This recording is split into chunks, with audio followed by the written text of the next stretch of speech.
presents the 1986 American League Championship Series.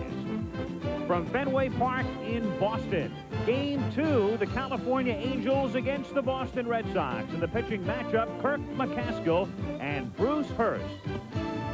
Last night, the evening belonged to the Angels and to Mike Witt, who won 18 during the regular season.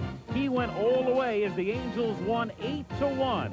And the big star offensively, Brian Downing with 4 RBIs.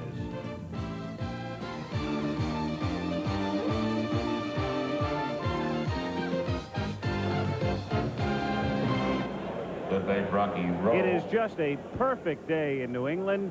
Bright blue skies, temperature in the upper 60s, and a capacity crowd, of course, at Fenway Park as we get set for Game 2, the Red Sox against the California Angels.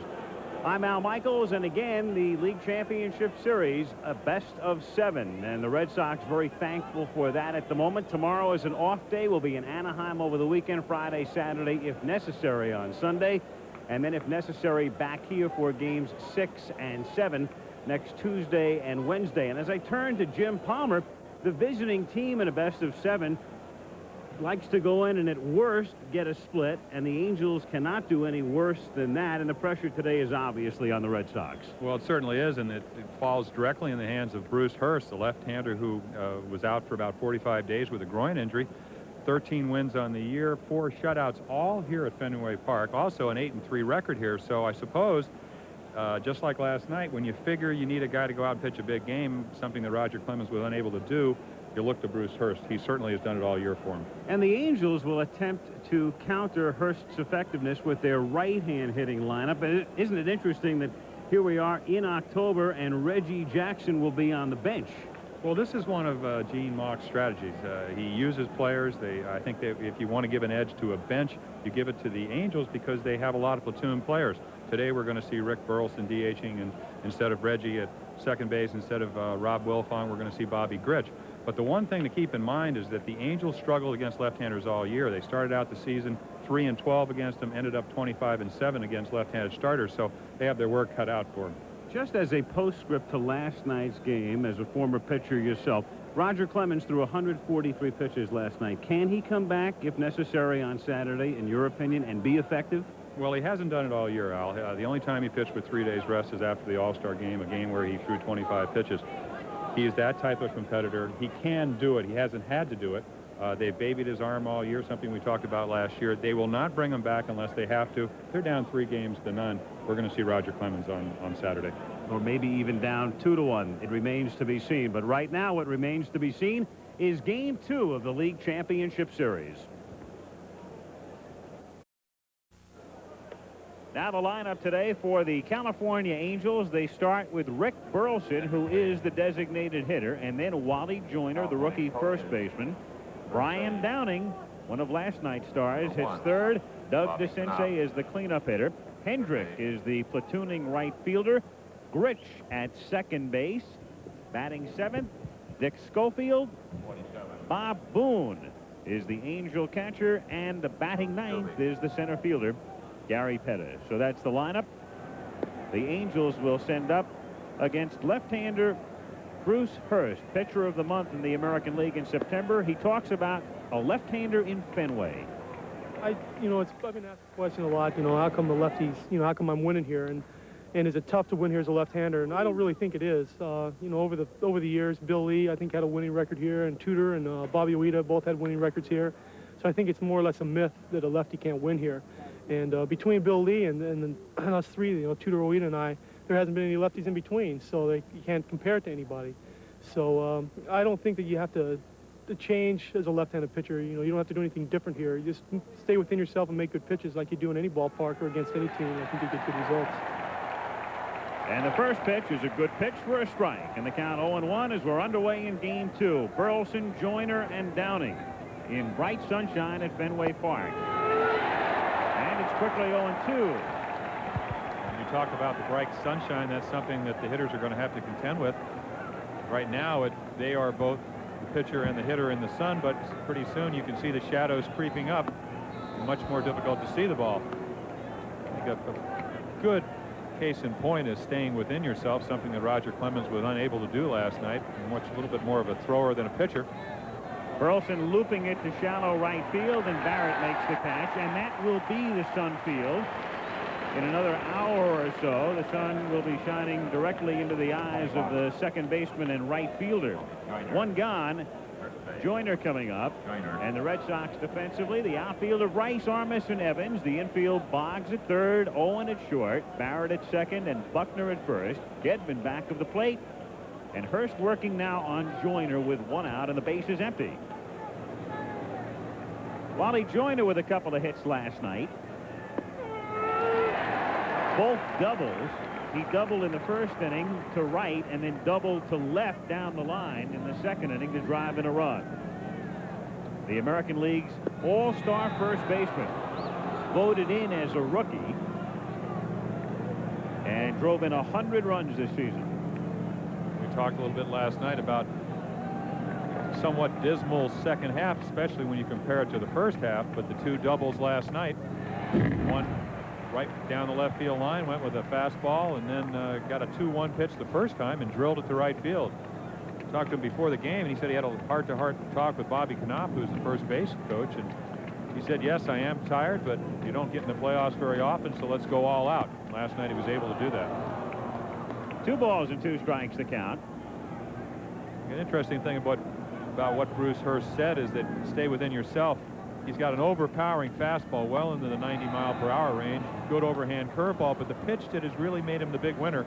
And if you look at his record, a couple of 12-game winning seasons here in Boston, last year 11 and 13, this year missed 45 days with a groin injury. He's come up with a forkball that gives him that third pitch, which makes the other 2 pitches that much better. Grounded to third, Boggs knocking it down, and that's all. Wade getting there and then having no play on it, and so Joyner is on. Again, another example why Wally Joyner is such a good hitter. Hurst makes a good pitch away, doesn't try to pull it, just reaches out and pokes it. Boggs playing off the line, playing the percentage type of baseball, playing the gaps where the balls are mostly hit, keeps it from being a double. So Joyner at first base on what is scored a base hit, and Downing at the plate. In there, 0-1. If you weren't with us last night, and there are the umpires, headed by Larry McCoy, who works the plate, and last night's plate umpire Larry Barnett down the right field line. We pointed out last night only one true consistent base stealing threat on either team, and that would be Gary Pettis. Dick Schofield will run occasionally. Marty Barrett will run occasionally. Not Joyner, though, and nobody else with any consistency. Joyner with a very short lead, in fact, at first base. Well, it's also very difficult to run against Bruce Hurst. Big high kick. He can freeze the runner. See a good fastball on the inside part of the plate. And really what you're going to do if you're going to steal on Hurst is you just have to guess.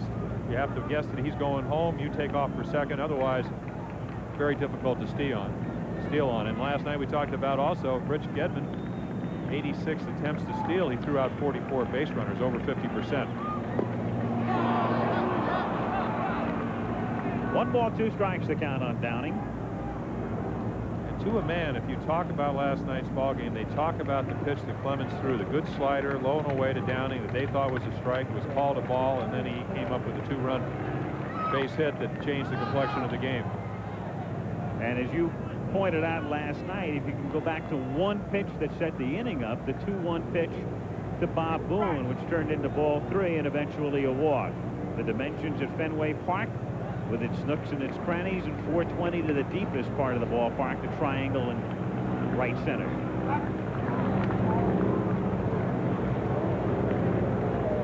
Joyner taking a minuscule lead, held on by Buckner. And the 1-2 pitch. Change is grounded toward third. Boggs goes to second for the force out. So Downing hits into a force. Joyner is gone, and with 2 down, it'll bring up the Sensei. That was that little forkball that we talked about, and If you're wondering what a forkball is, it's thrown very similar to a pitch that if you've been listening to really any Major League Baseball all year, or you've gone to the ballpark, and if you're going to be tuning in tonight to watch Dwight Gooden and Mike Scott pitch in the National League first playoff game, it's the split finger fastball, except the forkball is thrown a little bit slower, except that Hurst has such an outstanding arm. It looks like a split finger fastball, drops on the way to home plate. DeCinces hits a fly ball to shallow right field, and Evans coming over with Armish, and it's Evans making the catch, and the Sun already creating some problems. After a half, California nothing, Boston coming up. Let's take a look now at the lineup for the Boston Red Sox. Wade Boggs to lead things off at third base, and then Marty Barrett batting second, as was the case last night. Buckner hits third, Rice hits fourth, and Baylor is the DH. Dwight Evans in right. Gedman batting in the 7th spot. Armish hitting 8th, and Spike Owen the shortstop. Same lineup as McNamara employed in Game 1. Meanwhile, Kirk McCaskill working for the Angels, and here's Bob Boone's assessment of him. Kirk has come very fast for the Angels. He's got tremendous talent, outstanding fastball, 2 breaking balls, and a changeup. Has really developed into one of the top pitchers in the league with his consistency, and it's something that he learned maybe after about 3 months of pitching in the big leagues. He's gotten better and better since about the halfway point of last year, and he is one of the top pitchers in our league right now. Defensively for the Angels, Downing, Pettis, and Hendrick. The infield, DeCinces, Schofield, Grich, and Joyner. Boone catching. And Mr. Palmer, your assessment of Kirk McCaskill. Well, I kind of have to agree with Bob Boone. He really has improved. Last year, a 12-game winner. This year, look at the graphics, 17 wins. The earned run average has come down a run a game. I think he points to one game last year. He said he had a no-hitter going late in the year against Detroit. Gibson hit a home run.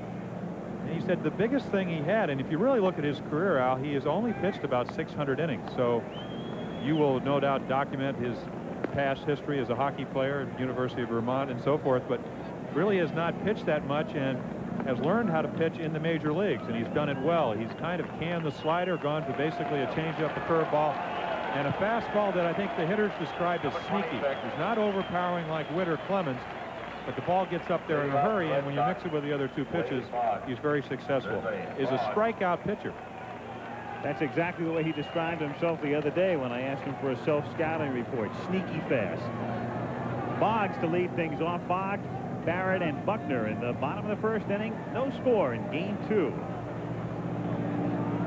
Wade Boggs, the batting champion, at 357 in there. Wade Boggs spent 6 seasons in the minor leagues before finally getting called up. And there were a couple of reasons as you look back. One of them, there was some question as to whether he could cut it defensively, and the other was a lack of power, because throughout his career he has been a 300 hitter. The only time he did not hit 300 was in his very first year as a professional in a half season. And since then, 10 consecutive years up and over 300. If you go back to 1980, he was available in the 25,000 AAA draft. In other words, any team in the major leagues, 25 other teams, could have had Wade Boggs for $25,000. It would have been a rather tidy investment. In the air to deep left center field, and Pettis looking up at the wall. It is off the wall and bounding away from him. Hendrick picks it up and throws a rainbow to third, and backed up by McCaskill as Boggs tripled.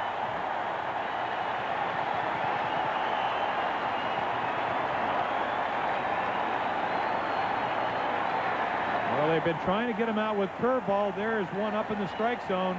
This is a hitter's type of day. Flag blowing straight out. Right there, Pettis sees the ball is going to be off the wall, and then the carom's over his head. Hendricks is there, makes a strong throw to third, but you can see it's very high. And an alert Kirk McCaskill backing up where the ball goes in the dugout for not an inside park home run, but a triple and a run on plated for the Red Sox on the throwing error by Hendricks. Pettis looked like he was in a high life fronton. As it bounded away, Boggs gets a triple. The infield plays back, and the pitch is inside. Ball 1 to Barrett. 1-0 the count. I think going into this series, there was a question. Boggs missed the entire last weekend with a hamstring pull. Certainly did not seem to bother him on that triple. Nearly a wild pitch. 2-0. And so the crowd sitting on its hands last night, not much to cheer about, very much into it very early today. Again, you go back to that 4-run second inning. That will take a crowd out of a ball game, and that's exactly what the Angels did with a 4-run second inning last night. One thing to point out here is, as a pitcher, you do not want to have big innings. Roger Clemens had one last night, allowing 4 runs as he took along with concerned Gene Mauch. McCaskill can give them up one at a time because the Angels showed they can score runs. They scored 8 last night, but you don't want to have the big innings. Lead off triple, give them the run. You get 2 strikes, maybe you can go for the strikeout, but the one thing you want to avoid is a big inning early in a ball game. 2 balls, 2 strikes the count. Nobody out. Boggs at third. And the 2-2 pitch is sliced foul. Still 2-2 with Bill Buckner on deck. Again, as a pitcher, if you know your hitters, Marty Barrett with only 31 strikeouts and 625 times at bat, you're not really thinking strikeout, even though you'd like to have one. You're thinking more of a pop-up, so you might want to go with a fastball up in the strike zone and hope that he'll swing at a bad pitch, but pretty disciplined hitter. Just inside. It fooled him, and Barrett was lucky that pitch wasn't over. His hand was coming off the bat as you look at John McNamara. It's one of those backdoor curveballs that you give up. You see the spin, you just figure it's going to stay inside, and again, we talked about McCaskill's good curveball. It can bite so sharply, especially if it's down in the strike zone. That one wasn't, that you'll give up on it and it will come back across the plate. Boggs at third, and the 3-2 to Barrett is hit down the line in right field for a base hit. That scores Boggs. Hendrick plays the carom. Barrett has a double. The Red Sox have the lead.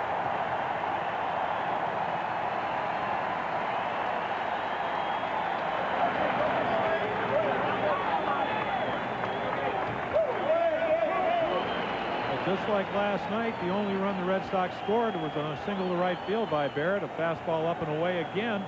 This time he hits it right down the line. Very difficult corner. The ball gets by you. It's 3 bases.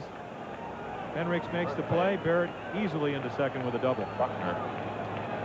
So you've seen a poke ball down the line that just stayed fairly fair, a routine fly ball to left field, but because of the dimensions of this ballpark and the way the wind's blowing, we're looking at a 1-0 deficit and a runner in scoring position. And Barrett's 3rd hit of this young series. He was the only Red Sox with 2 last night. Buckner is the batter in there, and the count is 0-1. In 16 innings of work this season against Boston, McCaskill had not yielded an earned run. He'd given up 2 runs, both unearned. So an earned run here in the bottom of the first. 1-0 Boston. Barrett at second, and nobody out. And if you're Billy Buckner, you do want to pull the ball. You want to advance Barrett to third base. Hit to center sharply, but right to Pettis, who makes the play. And a little jump as well, and it's a little tough even at this hour with the sun relatively high in the sky, and it's going to get worse for the outfielders.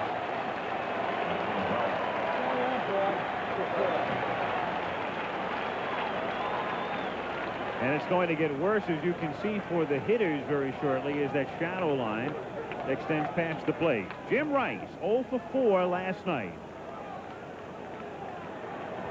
Also, the sun is a situation I pitched many times here late in the season where when you look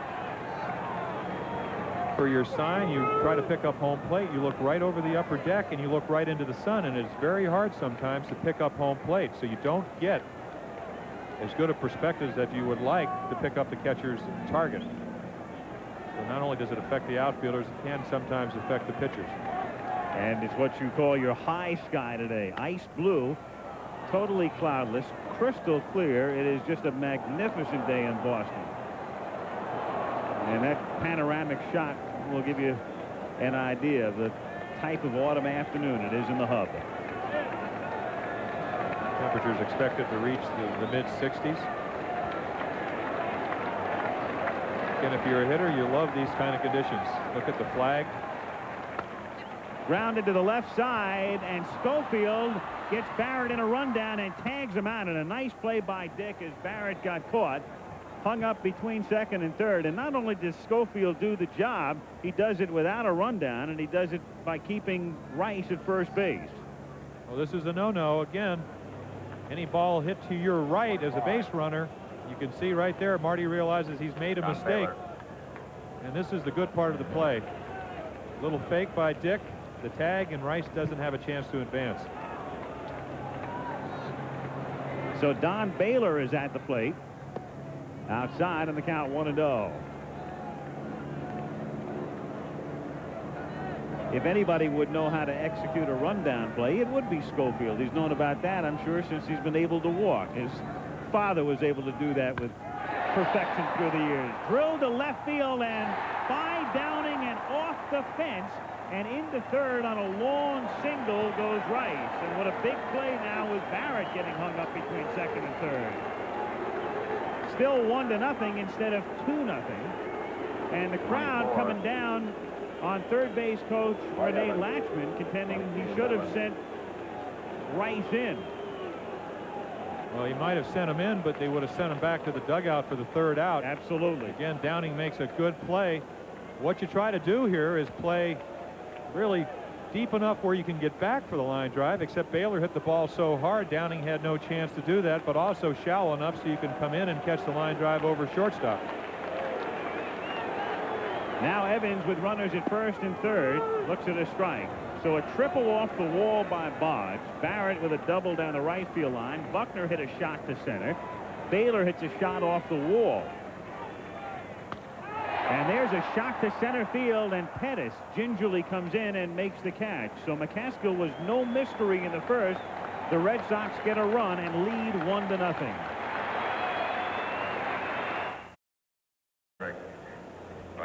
In Boston, Al Michaels and Jim Palmer Game 2 of the American League Championship Series. Angels winning last night by a score of 8-1. And Bobby Grich will be up second. Talks about his recent thumb injury. We played KC in Kansas City, and Danny Jackson threw an excellent game against us, and he was pounding that hard slider in. Jammed me a couple times, broke a couple bats, went over to Texas and did the same thing on Thursday night over there. Broke 2 bats over there, got jammed. So just the nerve and the base of my thumbs got beat up a little bit. But so I took three days off in Texas, tried to get the thing healed up, and it's come around for me. I'll be wearing a little fiberglass pad on it with some foam underneath it. I'm not going to worry about it. I'll be out there somehow. And there is Grich, who is on deck as Hendrick leads off in the second inning. George Hendrick at the plate, 1 ball and 1 strike. Waves at the split finger and misses, and the count 1-2. Another forkball, and it's interesting. The very important pitcher, as we said last night, for the California Angels, Donnie Moore, and what the pitch that sets up his repertoire, the fastball and the slider, again, is the forkball. If you ask the hitter what is the difference between a split-fingered fastball and a forkball, they normally say in most cases you can pick up the forkball a little bit earlier, but not off Bruce Hurst. He throws so hard. Hendrick waves at another one and doesn't get it, and that's the first strikeout for Hurst. 1 away here in the second inning. And we just talked about having a good enough fastball to establish something, and there's the forkball. You see the bottom just drop out, and the natural reaction, you think the ball is going to stay about knee high. You go to hit it in that area, and all of a sudden it's about 6 inches lower. And when you do hit it, it's a ground ball. Very effective pitch. Now Bobby Grich. Check swing foul. Grich, for the most part, platooned this year.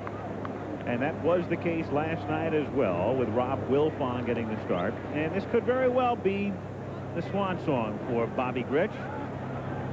Some question as to whether he'll be back with the Angels or whether he'll be back at all next year. And in talking with him the other day, I got the feeling that he's about ready to wrap it up. Well, we talked last night. He's We saw him with the Eskimo jacket on. He'd like to have all 7 games played in Anaheim. He's grown up in Long Beach. Played for the Orioles. Was an outstanding shortstop at the minor league level. Came up, was Golden Glove second baseman. And I think the happiest thing is going back to the Angels. He's really signed with them twice. So if he would play at all, there's only one chance, and that would be in Anaheim. And again, he's one of the tenuous 9, so to speak. They have an option on his services. But he said there's only a small crack in the door that he will play again, and it would only be in Anaheim. Broken bat, little looper into left center field, and that finds its way in for a base hit. So the Angels, with their second hit, joined her with the infield single in the first, and now Grit shattering his bat and reaching here with 1 out in the second inning, and Schofield coming up. And what an odd sight that is to know that that man, number 44, Reggie Jackson, is not in the lineup on the 8th day of October. What's the 40-year-old syndrome? Your manager feels that you have somebody better against left-handed pitching, and that's the case. We saw George Hendrick strike out, but George has had a pretty good year. That's 275 with 14 home runs. And again, has been one of the role players that has gotten the Angels into the playoff. And Gene Mox's job as a manager is to make those decisions. I think Reggie felt he was going to get about 500 at bats. Didn't quite get that. Would like to be playing, but not at his age. Schofield hits it high in the air to left center field, and it's Armas circling it and making the catch. So there are 2 down, and Boone coming up. As you mentioned, Al, you get the feeling that on routine plays you're going to have enough time to fight off the sun, get your sunglasses down. But how about the line drives or the balls that are the questionable plays? That's when the sun is really going to affect you, and plus later in the game when the sun gets a little bit lower. It was a routine fly ball, and Armas made it look a little bit difficult, mainly because of the sun. Bob Boone, who was 2 for 3 last night and drew the walk that ignited the 2-out second inning 4-run rally. Boone, who has now caught more games than anyone in history outside of Al Lopez. Looks at the strike. 0-1. Boone, whose father Ray, of course, a great major leaguer for years, and Bob now has a 16-year-old son who's a fine ball player, being scouted by Grandpa. Earlier shortstop, I think by the name of Brett. And Kurt Gowdy was talking about Bob's father Ray. Said he may have been the best hitter he ever saw that came to Fenway Park and hit, and that's quite a statement. Kurt was Red Sox broadcaster for many years. Then you see Bob Boone way out on front on that forkball. And again, if you just had a forkball, it'd be one thing, but Bruce Hurst throws around 91, 92 miles per hour. He's shown him the curveball. He's gotten it over. So he's basically giving them 3 pitches to look for. He's getting them all over. And low in the strike zone. Fouled away. Boone trying to get into the World Series for the second time. He was the Philly catcher in 1980 when they beat Kansas City. His father also played in the World Series. Interesting to note, his father Ray played in 6 major league games with the Cleveland Indians in 1948. Just 6. Was eligible for the World Series, got into 1 game, and struck out against Warren Spahn. Popped in the air. Boggs, and some help now from Owen. And it's the better angle for Spike, who drops the ball. As he crossed into the shade, he drops the ball. And thus Owen, who made an error last night, will get charged with another one. Again, the shortstop has the better angle, as you said, but it looks like a late call, and right there you see the shadow. Doesn't look like he picked the ball up, but should have made the out very easily. Last night, first error was on a ball where he underestimated the speed of Rob Wilfong. Took a little bit too long, about 3 or 4 steps. If you look at that graphic, it's played very well over the last 129 games, but if you add the last 2 errors in 2 games. Breaking pitch, got him looking, strike 3. And at the end of an inning and a half, it's the Red Sox 1 and the Angels nothing. And And the National League Championship Series begins in about 4.5 hours. The New York Mets against the Houston Astros. Dwight Gooden and Mike Scott is tonight's matchup. Keith Jackson and Tim McCarver will be with you from the Astrodome tonight on ABC. As Gedman starts the bottom of the second with a base hit into left center field. So the Red Sox, who hit some shots off McCaskill but settled for one in the bottom of the first, begin with a ringing base hit by Gedman in the bottom of the second. So you try to make an adjustment. This is a changeup. They hit the curveball and the fastball. Not a bad pitch, except it ends up in left center field. So Bob Boone talked about Kirk McCaskill maturing. Saw that his fastball and his curveball got hit hard in the first inning. You try to go to something differently, and Gedman stings it into left center field. You got to be wondering what is going to be working for you. Half swing by Armish, and the count is 0-1.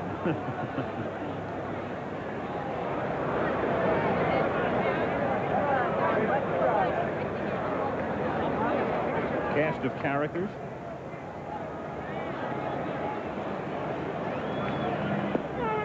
In there again, and the count now 0-2 on Armas, who was 0 for 3 last night. Tony Armas, originally signed with Pittsburgh, some fine years with Oakland out of Venezuela. Foul tip and held by Boone, and now Armas is contending that it bounced. The plate umpire is McCoy, and McCoy getting some help at first base from Terry Cooney, who agrees with Armas that the ball bounced, and thus it is not a strikeout. No, but an excellent snag job by Bob Boone. And there you see the ball bounce. We talked last night about his ability to frame pitches, try to get away with another one. First thing I said, doesn't get away with that one. Tony just completely fooled by the curveball. And again, the shadows already, Al, have crept a little bit in front of home plate. Makes the spin on that curveball hard to pick up. We said McCaskill has an awfully good one. One out. Gedman at first base, and Spike Owen. Switch hitter. Owen, along with the outfielder Dave Henderson, coming over from Seattle in the deal that sent Ray Quinones, among others, to the Mariners. Looking at a strike, and so Owen has helped to solidify the Boston infield, though he's had his problems already with 2 errors in the championship series. At the plate, he has struggled. Only hitting about 143 from the left side. And it's interesting when you contrast Gary Pettis, who's struck out over 125 times. When you talk to the batting instructor Moose Stubing for the California, said they've tried to shorten his stroke. If you look at Spike Owens, does not have any home run power whatsoever. Hit 1 home run and hit that right-handed this year. Has a pretty long swing for a contact hitter. Look how high his hands are. No doubt might be lowering those hands a little bit in the future and trying to make more contact. That's what he has to do to help them offensively. They got him for his defense, and he has done the job, as you said, with the exception of the last 2 games. But he has to make contact, advance some runners, occasional base hit. 1-2 pitch is chopped toward short. Schofield has it take a wicked hop, and it winds up in center field. And a break for the Red Sox. It would have at least been a force, probably not a double play. It was too slowly hit, and instead runners at first and second. Oh, good curveball, just slapped in the infield. Schofield immediately knows, as you said, he can only get 1, and right there it hits the edge of the dirt and the grass. Base hit into left center field. And now Wade Boggs, who trickled off the wall, takes a strike, and the count 0-1. Boston 1, California nothing, with Gedman at second and Owen at first, and 1 down in the bottom of the second inning. On the outer half for a strike, and it's 0-2. As we've said, they are trying to get Boggs out with curveballs. First time they got one up in the strike zone, he tripled off the wall. Something he is so adept at doing. Whacks it foul. As is the case with most great contact hitters. Well, if He you will look at, foul off a lot of pitches with 2 strikes. we talked about last year hitting .390 with 2 strikes. You go back to look at the American League batting championships. As it's chopped to the left of the mound and lost in the sun by McCaskill. So we've already seen the outfielders with problems, and now on a chopper, McCaskill can't find the baseball.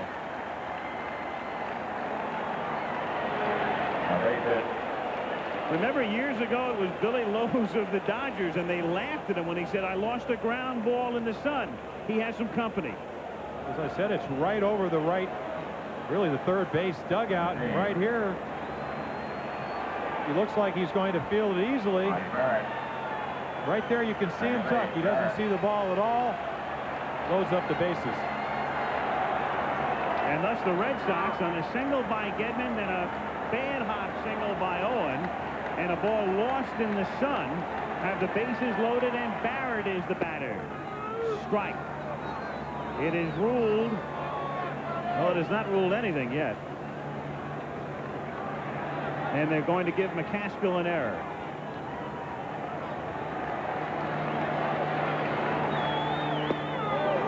In there, and with the infield at double play depth, again McCaskill gets out in front, 0-2.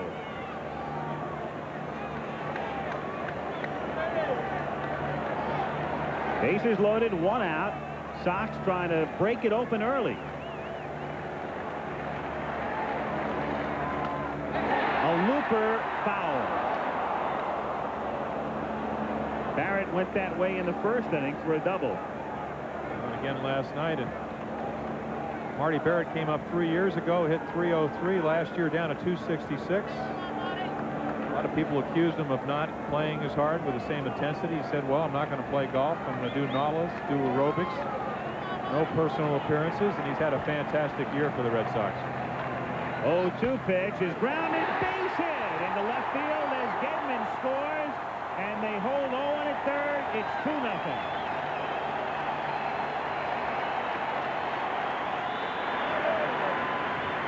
And Marty Barrett, 2 hits last night, now has 4 consecutive hits in 2 games. Well, this is where the strength pays off. He says that by doing Nautilus, he's been able to pull the ball a little bit more. You saw him fight off the ball away down the right field line. McCaskill tries to come up and in quick enough. He said when you're a little bit stronger, you know where the bat head is. He got the bat head out, single in the left field for another run.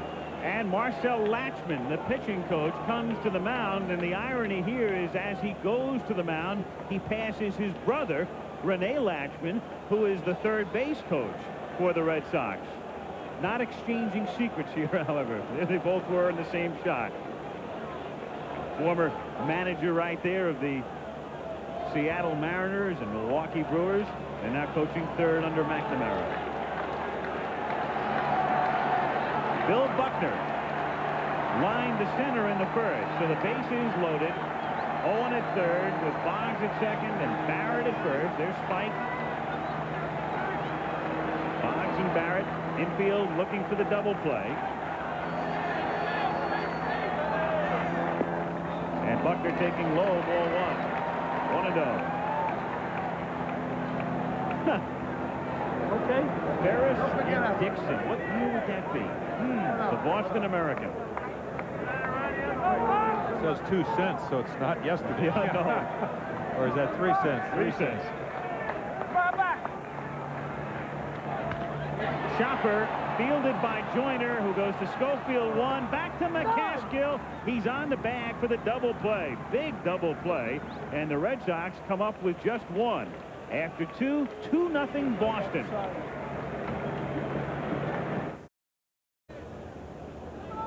Big play here by McCaskill covering, and it takes the Red Sox out of what would have been a very big inning. Well, we talked about the Angels defense, second best in the American League. Looks like spring training. Joyner to Schofield to McCaskill covering. If you just hesitate slightly, you don't turn the double play and a run scores. As it is only 2-0, you stay out of the big inning situation. And Gary Pettis, the number 9 hitter, leading things off. Switch hitter to be followed by Burleson and Joyner. Third inning, 2-0 Boston. Fouled away, and it's 1-1. By the way, they've changed the scoring. What was originally posted as the error charged to McCaskill on the chopper he lost in the sun is now an infield single for Boggs, and thus 7 hits for Boston. Tomorrow is a day off, and that man, Oil Can Boyd, will be on the mound Friday when we'll be in Anaheim at 8 o'clock Eastern, 5 o'clock on the Pacific Coast. Oil Can Boyd and John Candelaria in Game 3 Friday night.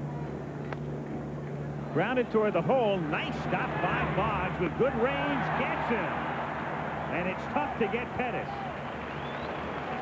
Even though it's a little easier from the right side, Boggs said he thought he would be bothered by the hamstring going to his left. We've already seen the triple. Everybody talked about his defensive inadequacies when he first came up. No longer. Makes the play when he had to. Perfect throw right to Buckner. Burleson is the batter. By the way, we saw the old newspaper Ferris against Dixon. That was 1946. World Series, Red Sox and the St. Louis Cardinals, with the Cardinals winning it in 7. In their first strike, and the count 0-1.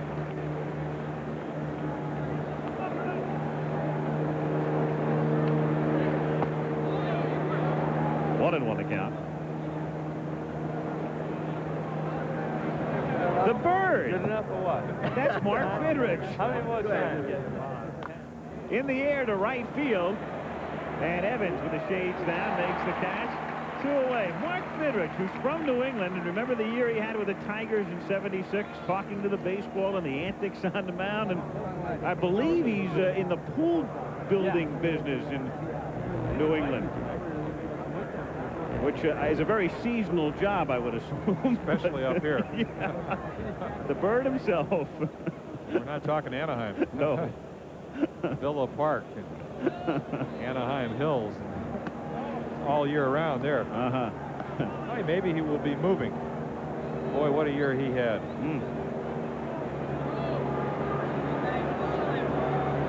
Wally Joyner with a count 1-0, hits it high in the air and deep to right field, and into the corner goes Evans and makes the catch. He plays it like he owns it, and he should. He's owned it since 1972. Dewey is the salute for Evans. That's his nickname, as he and the Red Sox trot off the field. Another look. The only where you can hit a cheap home run as a left-hander is right down the line, the foul pole. Then it goes back again, right to the wall. Doesn't even spill the drinks for the out.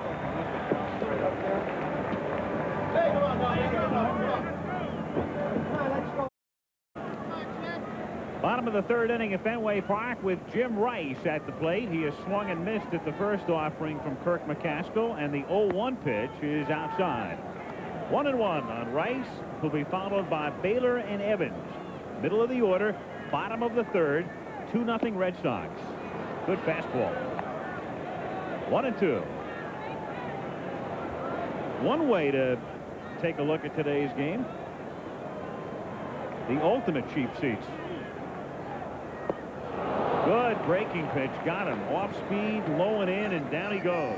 Those are only cheap seats if you get down safely, or should I say if you get up safely. 1 away. Well, tonight, game 2, or game 1 of that series, tomorrow night anyway, game 2 of the National League Championship Series, Mets and Houston.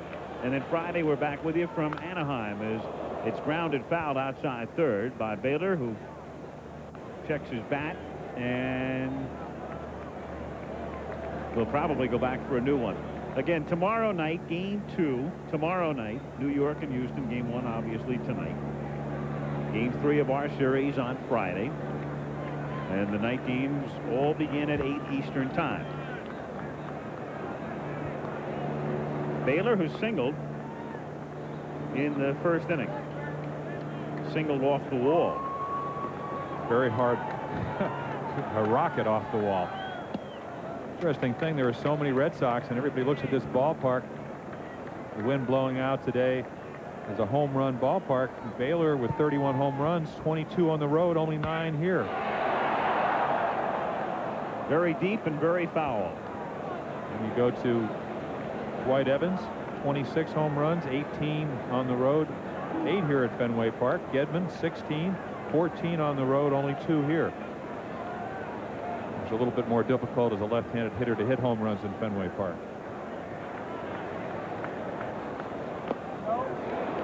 2-2 the count. It is odd the way things have worked out for the Red Sox this season, playing extremely well on the road, and as Jim just pointed out, a lot of power away from home, and the great pitching. And for years, the Red Sox have relied on offense and power and bludgeoning you in Fenway Park. And time after time coming up short, but this year the pitching really made the difference.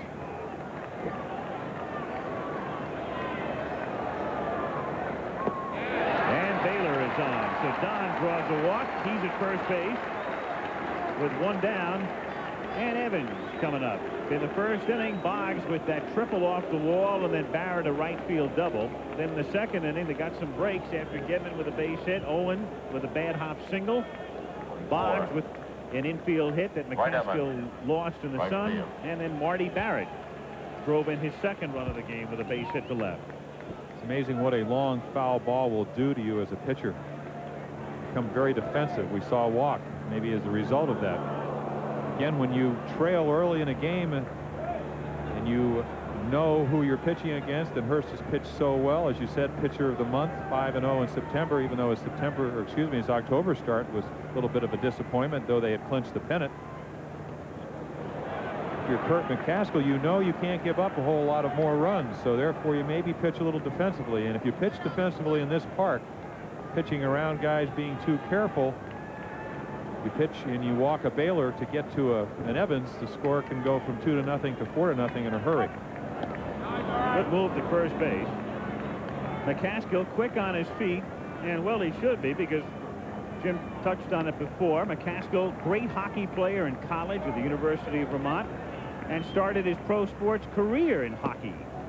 Drafted by the Winnipeg Jets, played briefly in their farm system. His father was a good hockey player who had a cup of coffee in the NHL with the Minnesota North Stars, Ted McCaskill, and also played with the old Los Angeles Sharks of the World Hockey Association. Yes, Virginia, there was a Los Angeles Sharks.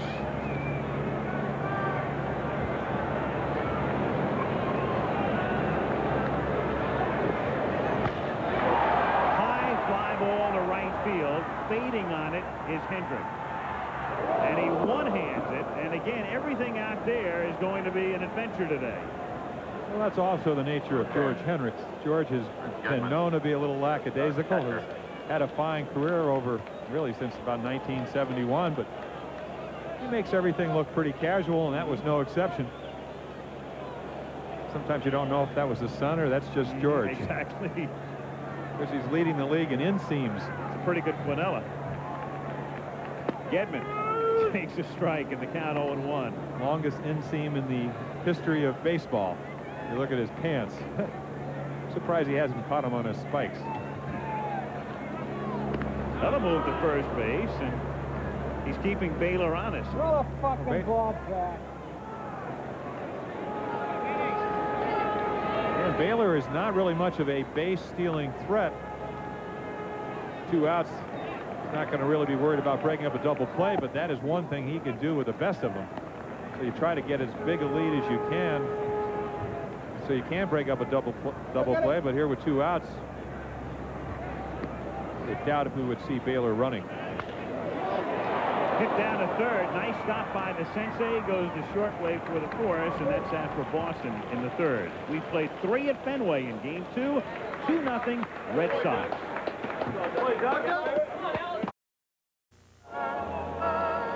Marty Barrett, 4 for 6 already in the championship series. Surrounded by a lot of stars, but fits in very nicely here. You know, you see all these other guys getting a lot of media and a lot of publicity and everything, but I'm the type of guy that I've never really liked that, and I've always felt that the less attention people pay to you, the less they're going to know about you, and as long as I keep on getting 3-1 fastballs, that's fine with me, because I see guys like Rice and Boggs and Buckner, and I'm getting 3-1 changeups and sliders, and that don't sound like any fun. Marty Barrett, who has driven in both runs thus far today, as we go to the 4th inning at Fenway Park, Game 2. Angels winning last night 8-1. Red Sox leading today 2-0. And here's Brian Downing. 0-1. Downing, DeCinces, and Hendrick.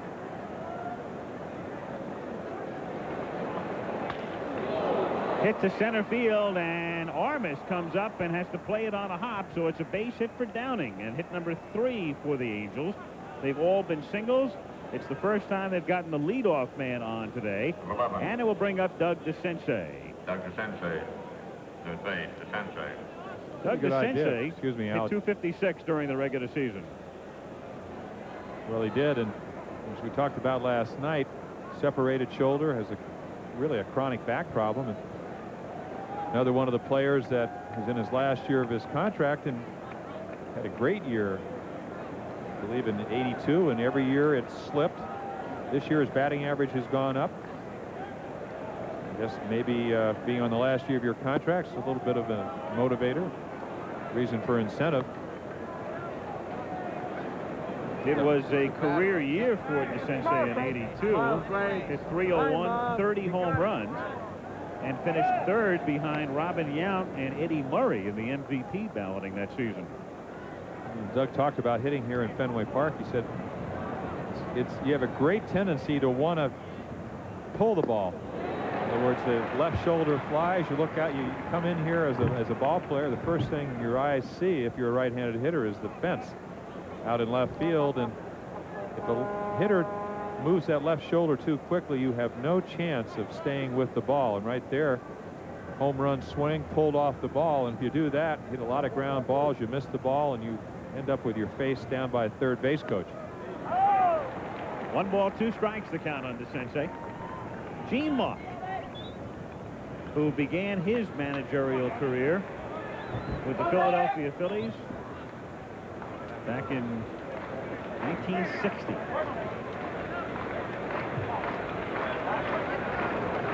Gene, by the way, well, he was more than a fringe player. He was not a spectacular major league player by any stretch of the imagination, but did play with the Red Sox at one point in his career as DeCinces whacks it into left for a base hit, and Downing pulls in at second. So runners at first and second with nobody out, and George Hendrick coming to the plate.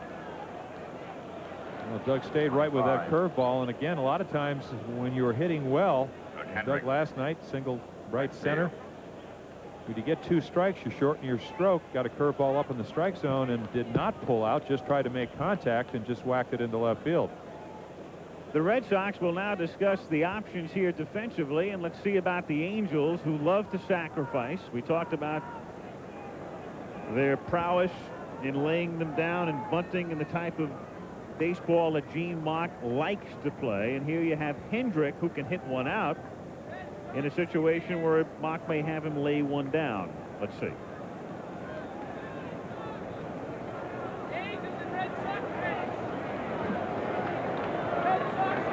And this team, as you can see right there, leading the American League this season with 81 sacrifices as he takes outside. 1-0. Well, George sacrificed 3 times during the course of the season. Again, I think one of the interesting things about Mauch is that he very rarely asks his players to do things they're incapable of doing. So if George is not a good bunter, we most likely will see him swinging away, and we did. And he pops it up, and the infield fly rule is in effect, so it's an automatic out. As Wade Boggs handles it, 1 gone. So Hendrick's swinging away. 4. It's hard to tell from that look if George missed a sign or that Gene's just a little disappointed. I think he'd be a little angrier if he missed the sign. It was almost a look as if, you know, if they had it back. He would have preferred the blooper into right center. Grich singled in the 2nd inning. So the Angels with runners at first and second, 1 out. 2-0 Boston in the top of the 4th on a spectacular day in Boston. We talked about Bruce Hurst being on the Sable list for just about 45 days from the end of May to the middle of July, when he came back, his second start was a 4-1 loss against the Angels. Bobby Grich hit a solo home run over the center field fence in Anaheim. High fastball out over the plate, so that's where Bobby likes the ball. Get his arms extended. Of course, Bruce Hurst knows that, and he's been able to really keep the ball down in the strike zone. 2-0 the count. Red Sox with 7 hits, all in the first 2 innings. Bobby Grich has had an interesting year. International Player of the Year, I believe in 1971, with 39 home runs. Hit 30 home runs for the Angels. Really one of the league leaders in '81, the strike year, with 22. The first infielder to hit a home run or to tie for a home run league since Roger Hornsby did it. Mets and Astros, Game 1, National League Championship Series, Astrodome, 8 o'clock Eastern.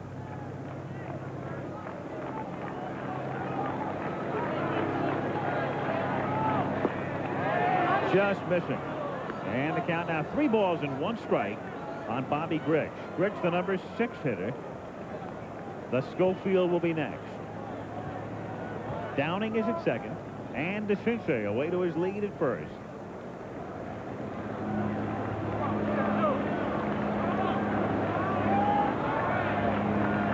One pitch fouled away. Now the count 3-2. Let's see if Mock has the runners going here. Grich this season struck out 54 times, 313 at bats. Pretty high rate.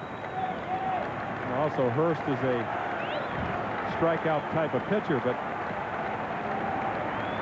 again, it's just sort of one of the many decisions the manager has to make.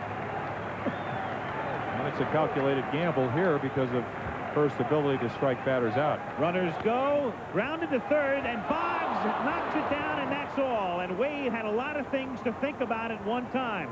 Runners going, Downing coming into the picture, the possible force play, and through it all, he has it carom off his chest, and the bases are loaded. No doubt will be an error. Again, as you said, he is thinking maybe of catching the ball, and the ball comes up right there off the top of the heel of his glove, up his chest, loads the bases. 22. But he's thinking force at third.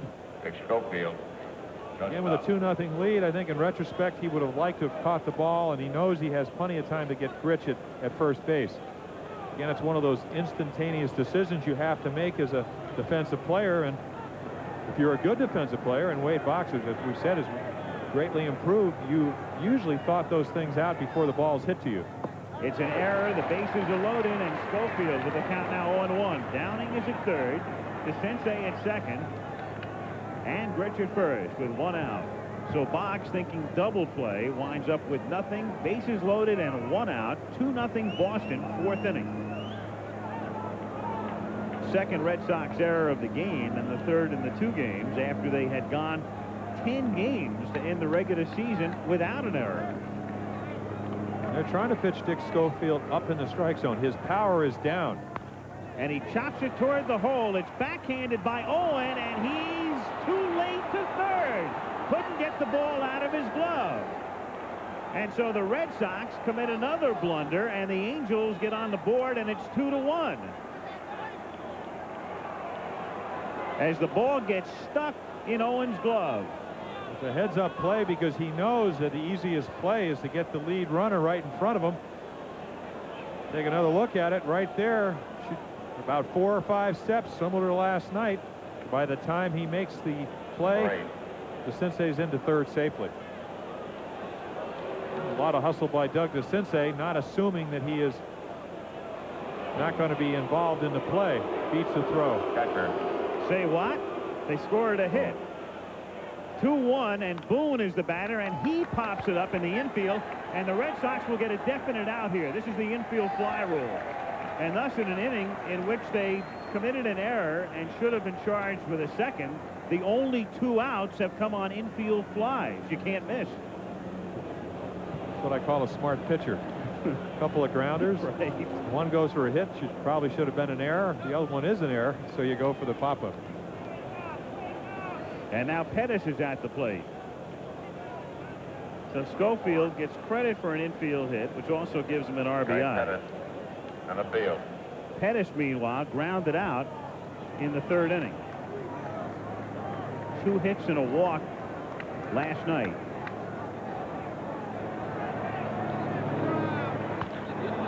To center field toward Armas, who comes charging in, makes the catch. Never a dull moment, huh? A run, 3 hits, an error, lead 3. Boston 2, California 1 after 3.5. Bottom of the 4th inning in what has shaped up as a most interesting little confrontation here, with bad hops and errors base running as well. Keep in mind, Marty Barrett caught off second in the first inning, and that cost Boston a run. Red Sox on top 2-1 as we go to the bottom of the 4th. Tony Armas, Spike Owen, and Wade Boggs against Kirk McCaskill. Armas struck out in the second inning. 1-0. Of course, that's not unusual for Tony Armas. 3 years ago, when he led the American League in home runs, also led them in strikeouts with 156. So very much of a free swinger. Disappointing year from a home run standpoint. Slow start. Platoon with Steve Lyons, who was eventually traded to the White Sox for Tom Seaver. John McNamara's basic plan was to platoon Steve Lyons, a left-handed hitter, with Tony Armas. To take a look at John. Hit down to first, and Wally Joyner will handle it. 1 up and 1 down in the bottom of the 4th inning. And Spike Owen comes up. Owen with a bad hop single in the second inning, and that led to a run. 5. Spike Owen. Shortstop, Owen. Owen coming over to the Red Sox in August and has been earning his money defensively up until the last couple of games. As a hitter, he hit just 183 since the trade and wound up at 231 overall when you combine his figures with the Mariners. Was not a favorite in Seattle of Dick Williams, who came on to be the manager there. Some people question his range on AstroTurf. Of course, here at Fenway Park, they have natural turf, and he's, as you said, done a good job defensively until the last 2 games. Yeah, it's a matter of trading a good-looking young rookie, Ray Quiones, maybe the future, for the present, which is right now, and it turned out to be an excellent trade. Not to mention the acquisition, along with Spike Owens, of Dave Henderson, who has given them that backup outfielder they so desperately needed. 2 balls, 1 strike the count. In there, and the count 2-2. Game 3, the pitchers again will be John Candelaria for California and Oil Can Boyd for Boston. Candy now the number 3 starter, and Don Sutton, the number 4 starter, will work on Saturday. We saw Witt last night. He was brilliant. McCaskill today. Funny the way things worked out for the Angels. They had another good young pitcher, Ron Romanek, who had a terrible year, wound up in the minors. And all of a sudden, Candelaria comes back from the disabled list, and Sutton, the fountain of youth, and it's a different rotation. Chopper to Joyner, who short hops it, and then tags him going by. So 2 away on 2 ground balls to Wally, and it will bring up Boggs. 26. Base Boggs. Red Sox have been pretty silent offensively the last several days. They lost that 4-game series to the Yankees, and counting last night, the Sox came into today's game with 23 hits in their last 5 games. There are some breakdowns on the numbers on McCaskill, and indicating to you that he gets stronger as he moves along. They get to him early, and they got to him early today for a couple of runs and 7 hits. Well, he did hit a lot of balls hard, and I think, though, that indicates to me that we talked about his relative inexperience. A lot of times young pitchers really don't know what they have takes them 2 or 3 innings to determine that. Grounded to short, and Schofield throws out Boggs, and that's the first time the Red Sox have been set down 1-2-3. 4 complete at Fenway Park. Boston 2, California 1.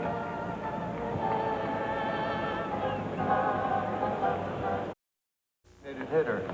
Rick Burleson to lead things off for California. Top of the 5th inning. Coming back to Fenway Park, he was the Red Sox regular shortstop in '75. Be able to come back here and play in the playoffs is a special feeling, because I played my first 7 years of Major League Baseball here at Fenway, and it's a great baseball town. And fans are very knowledgeable about the game, and they're very excitable. And for me, it's a bigger thrill than I think a lot of other players, but I'm happy for them. And for Rick Burleson, and we detailed it last night, an amazing comeback. Missing, well, really the better part of the last 4 seasons, and then coming back to play not on a full-time basis in 1986, but on the active roster all season long. A little disappointed about not playing more, but they've had some pretty good years from their middle infielders. Grounded to short, and Owen guns him down. 1 away. Come to think of it, he may be the only player that I can think of that came back from conventional rotator cuff surgery to be able to play, hit, and throw at a major league level. As you see Owens to his left, this is what they got him for. Buckner with a stretch. Spike still having his problems. 21. That throw starting to tail. That's what they give the first baseman a big glove for. Good play. Wally Joyner. Infield hit and then flied out. Good breaking pitch, and the count is 0-1.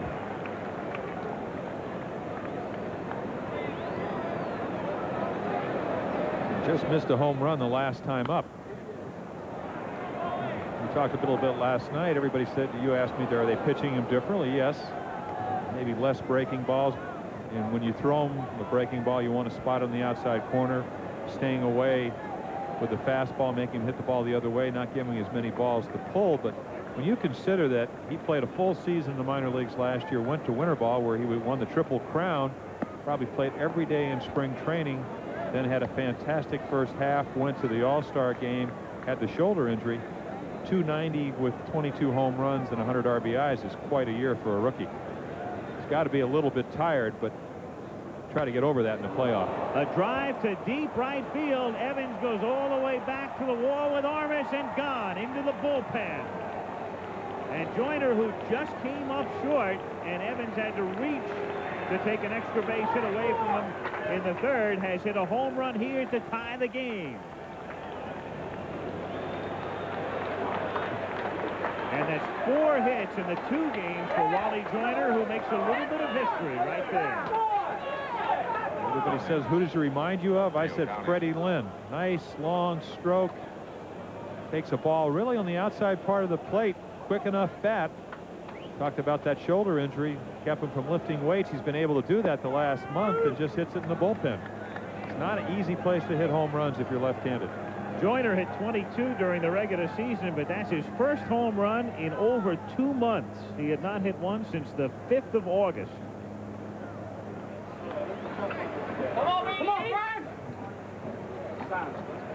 And Wally World has tied it at 2. Up high. 1 ball and 1 strike to count on Downing. Downing has grounded out, singled and scored a run, leading off in the 4th inning. 2-1. Really how you go from being a second-place ball club, as the Angels were last year, losing to the Royals by a game, to winning your division.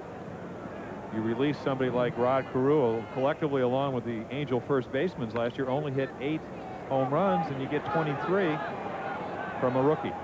Buckner handling Downing's pop-up, and there are 2 down here in the 5th inning. And DeCinces is the batter. So Wally Joyner, who told us last night he voted for himself as Rookie of the Year. What a great year, as most of you know, for rookies, especially in the American League, with Jose Canseco of Oakland and Pete Incaviglia of Texas, and then Corey Snyder of Cleveland, who was called up in the middle of the season and wound up hitting 23 home runs. Danny Tartabeau up in Seattle. Sure.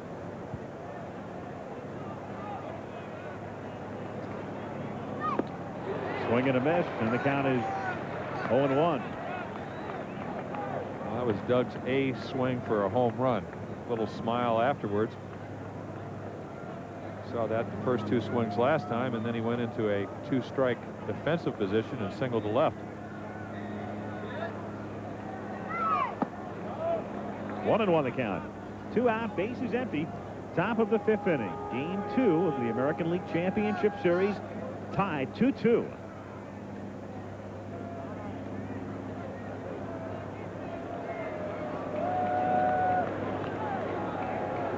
The Sensei playing with the Angels in their Western Division Championship year of '82. Good breaking pitch. He got fooled, really fooled on it. Flinching and grimacing and unhappy with the call, and the count 1-2. He might be unhappy that Bruce Hurst has such a good curveball. Again, Gedman catches it inside, but it's where the ball goes across the plate. And in Larry McCoy's estimation, the ball did go across the plate before Gedman caught it. 1-2. Hitters are, of course, more prone to being fooled under these lighting conditions right now. Bright sunshine, bathing the backdrop, and Hurst throwing out of the sun into the shadows. Split foul. Everybody talks about the pressure of the playoffs, but I think another thing that makes them so difficult is the time situation. We'll be out in Anaheim, 2 5 o'clock games.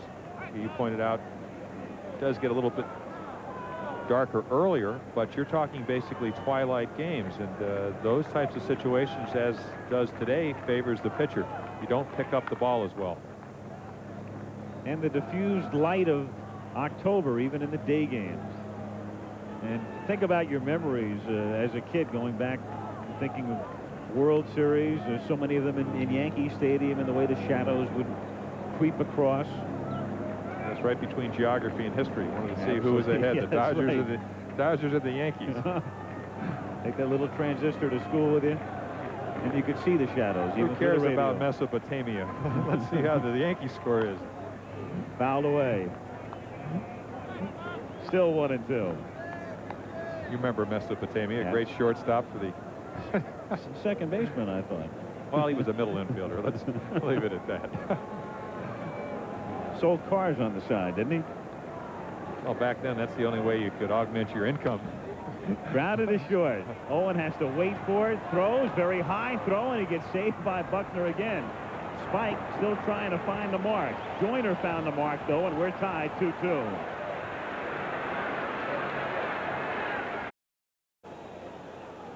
Bottom of the 5th inning at Fenway Park in Boston. Al Michaels along with Jim Palmer, game 2 of the American League Championship Series. We're tied 2-2, and Marty Barrett to lead off, and then in the foreground, Bill Buckner, and then Jim Rice. And so Barrett with a double 17. and a single, Marty 2 Barrett. RBIs, but a base running blunder in the first inning that cost the Red Sox a run. That's unusual.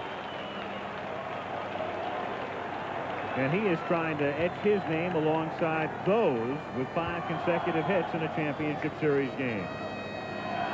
Or in a championship series. It doesn't have to be in one game. Barrett with 2 last night. And all then 2 today. All been on fastballs.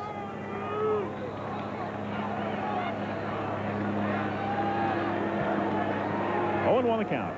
Kirk McCaskill, who's back even now. In there again in the count 0-2. Red Sox with 2 errors. And one of them by Boggs led to a run in the 4th.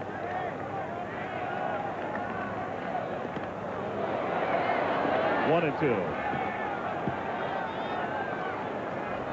Marty Barrett playing a spot occupied for so many years by Bobby Doerr, who was inducted into the Hall of Fame in Cooperstown this August.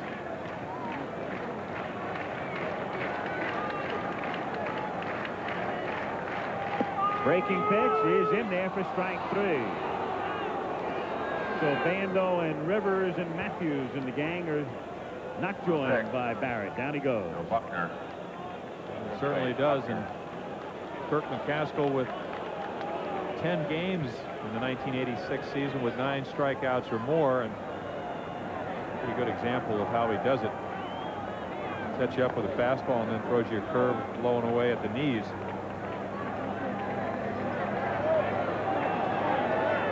To touch on what I was talking about earlier, we saw a graphic how he gets stronger, more effective. A lot of times young pitchers come out of the bullpen and they really don't know what is working for them and not. And that's part of maturing as a pitcher, getting experience, and sometimes it takes 2 or 3 innings. We saw that last night. Clemens tried to throw the ball by everybody. Became a pitcher in the 4th, 5th, and 6th until they caught up with him in the 7th inning and was very effective. But out of the first 66 pitches, in fact, I was talking to Wes Gardner, who was part of the Schiraldi trade for Bob Ojeda, who went from Mets and the Red Sox. He said he was keeping chart, and he said, Roger, you've thrown about 60 pitches and only 2 breaking balls. And then he went to the curveball, a couple of changeups and so forth, and was more effective. So McCaskill is throwing a variety of pitches, and it seems to be working. Hit toward the middle and a base hit in the center field. So Bill Buckner is at first base with 1 out in the bottom of the 5th inning. And Jim Rice, who has been silent in the 2 games thus far, will try to get noisy.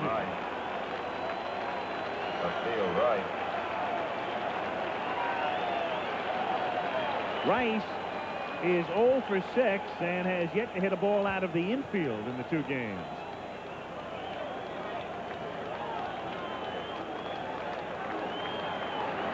Jim with 20 homers this season and 351 lifetime. A lifetime batting average of 302 going into the season. Certainly enhanced that by hitting 324 this year. I was talking to him before the game, and he said, it seems like they want to try to get me out inside, so I'm going to have to look for the ball in.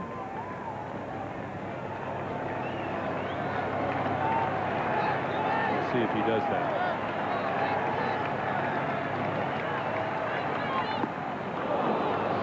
High and hard, and it's 0-2.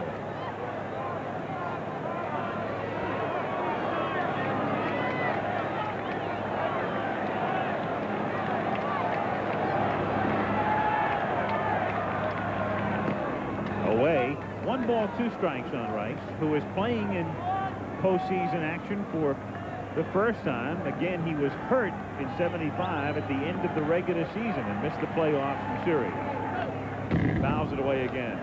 Boy, there's an interesting little irony here, too. Jim Rice fractured his wrist in September of '75, thus did not play in the playoffs or in that great series against the Reds. The man who threw the pitch, Vern Rule, who is on the Angels staff 11 years later. Rules with the Tigers at the time. Breaking ball, and the count 2-2.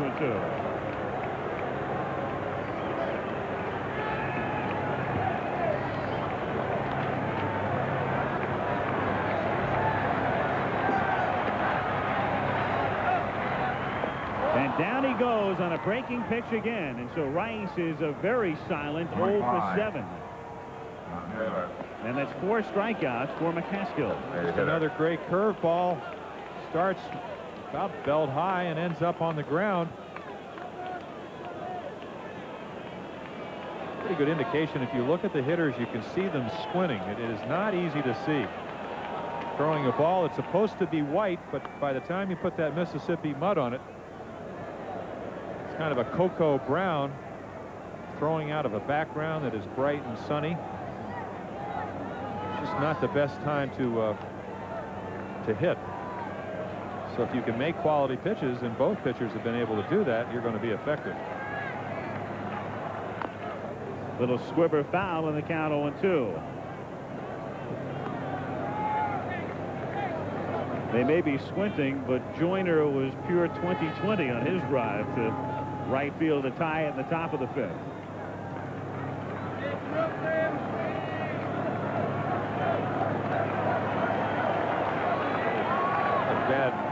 array of home runs, 26, for a guy that George Steinbrenner said couldn't hit right-handers, which is why they originally made the trade. Jesse Barfield had the most, 31 off right-handers, and Barfield, of course, led the majors in homers with 40. 2-2. Red Sox with a run in the first and one in the second to lead 2-0, and then the Angels with Singletons in the fourth and fifth. Really, both pitchers are pitching the way you should in Fenway Park. Not a whole lot of walks. If you're going to give up runs, give them up one at a time. Stay away from the big inning. 2-2 to Baylor, missing, ball 3. So a full count, and that means Buckner, jimpy ankle and all, off and running with a pitch from first base.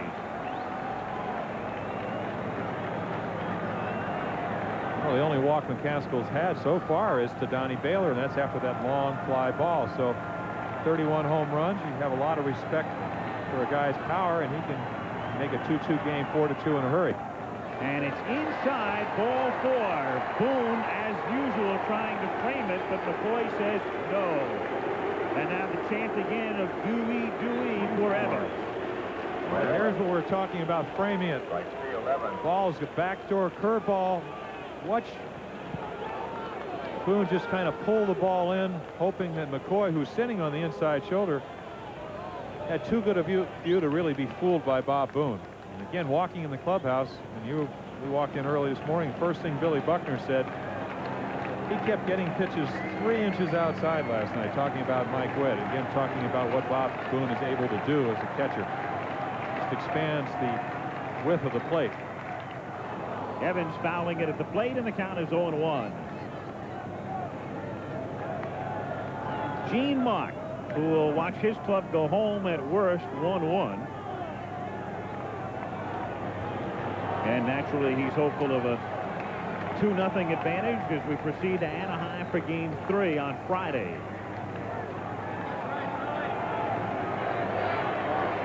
Two on and 2 out, and the 0-1 to Evans is a chopper foul. 0-2. Evans has gone hitless thus far in the 2 games. Evans with 26 home runs this year. His whole career with the Red Sox.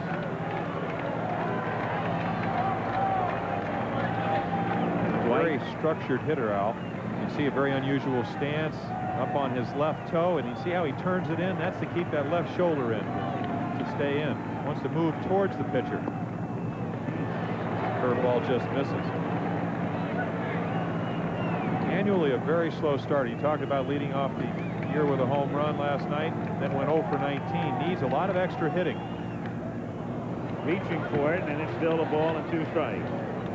Batting instructor for the Red Sox, Walt Reniak, say this is not his #1 pupil. Most likely he'd say that's Wade Boggs, since he wins the batting champion just about every year, but hours Evans spends with him.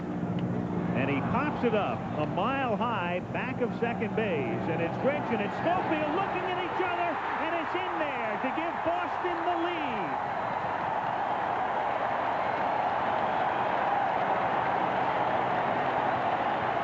A very, very high pop-up, and you knew right away that they were in trouble. Well, the minute you know their look, right here you'll see Bobby take a look at Schofield. That's a little bit after the fact, but he took one look at Dick Schofield early, realized that Dick Schofield wasn't going for the ball, and made the aborted try to catch it. And that's a 145-foot double for Evans. As Laxman goes to the mound, nothing doing in the California bullpen. So some bizarre runs today.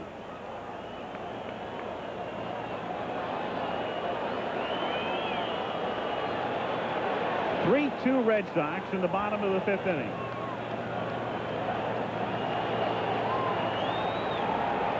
Evans given credit for a double.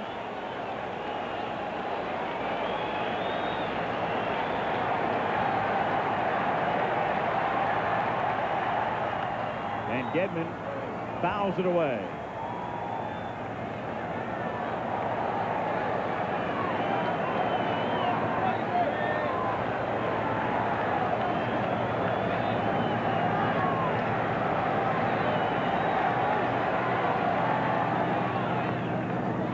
throw to third, and Baylor gets back. So Baylor is at third, and Evans is at second. 2 down. Red Sox ahead 3-2.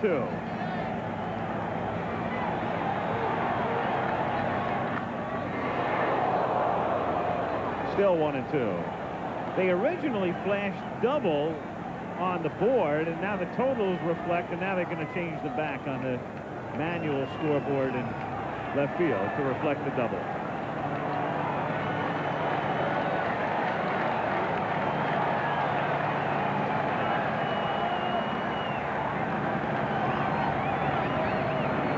First base open, and the right-hand batting Armas is on deck. And the 1-2 pitch is fouled away again.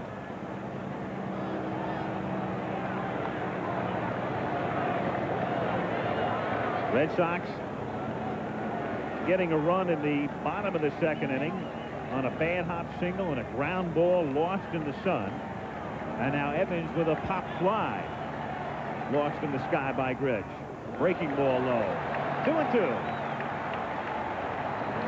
Baylor and Evans. You can see how carefully McCaskill is pitching to Gedman. Does have first base open. Make a decision here, 3-2. You don't want to give up 2 more runs. Would you rather pitch to Tony Armas, as we said, a home run threat, but also somebody that does not hit quite as well as Rich Gedman. Check swing, and it's in there anyway, and it's, I believe, strike 3 to begin with. And Boone is now gesturing toward first base. What the fuck? And Gedman is arguing the call at the plate. So a most unusual ending to the bottom of the 5th inning. Well, Gedman upset about the call. He's saying he did not swing. Take a look for yourself.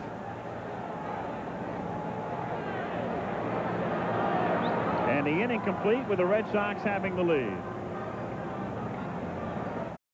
8 Eastern time, 5 Pacific time, with the Red Sox sending Oil Can Boyd to the mound, and the Angels with John Candelaria.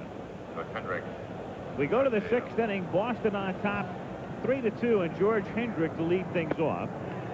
0-1. The bottom of the 5th inning, Boone just trying to make sure that they got the out at first base to make it official, even though what Bob did is scoop the ball up. Then the disputed call, or disputed by Gedman anyway, for strike 3. Pop up, and in the shade comes Buckner to make the catch. 1 away.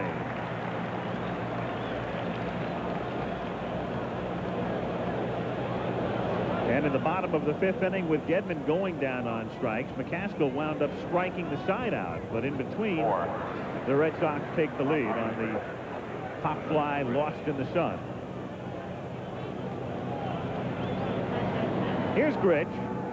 Singled, reached on an error. Line foul, and the count is 0-1. There's a look as Chet Forte punches up a shot from center field. Gives you some idea of what it's like in the outfield with the glare and the glistening sun, and looking in at the shade. And it's particularly tough right now for the right fielder. This is one of those fields when you come out to do your workups, you go right to left field and center field, especially about 5:30, to stay out of the sun, because it is the sun field. Almost impossible to see a line drive off the bat. Grich with a base hit, and so Bobby is on for the 3rd time.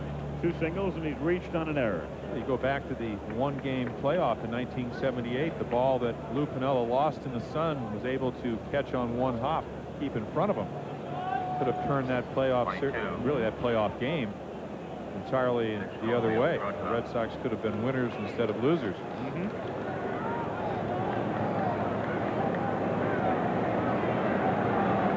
Schofield, 1 for 2.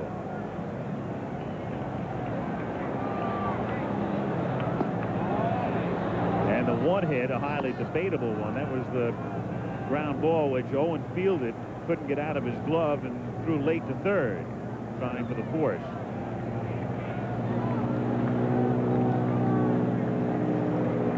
Bruce Hurst trying to hold on to a 3-2 lead.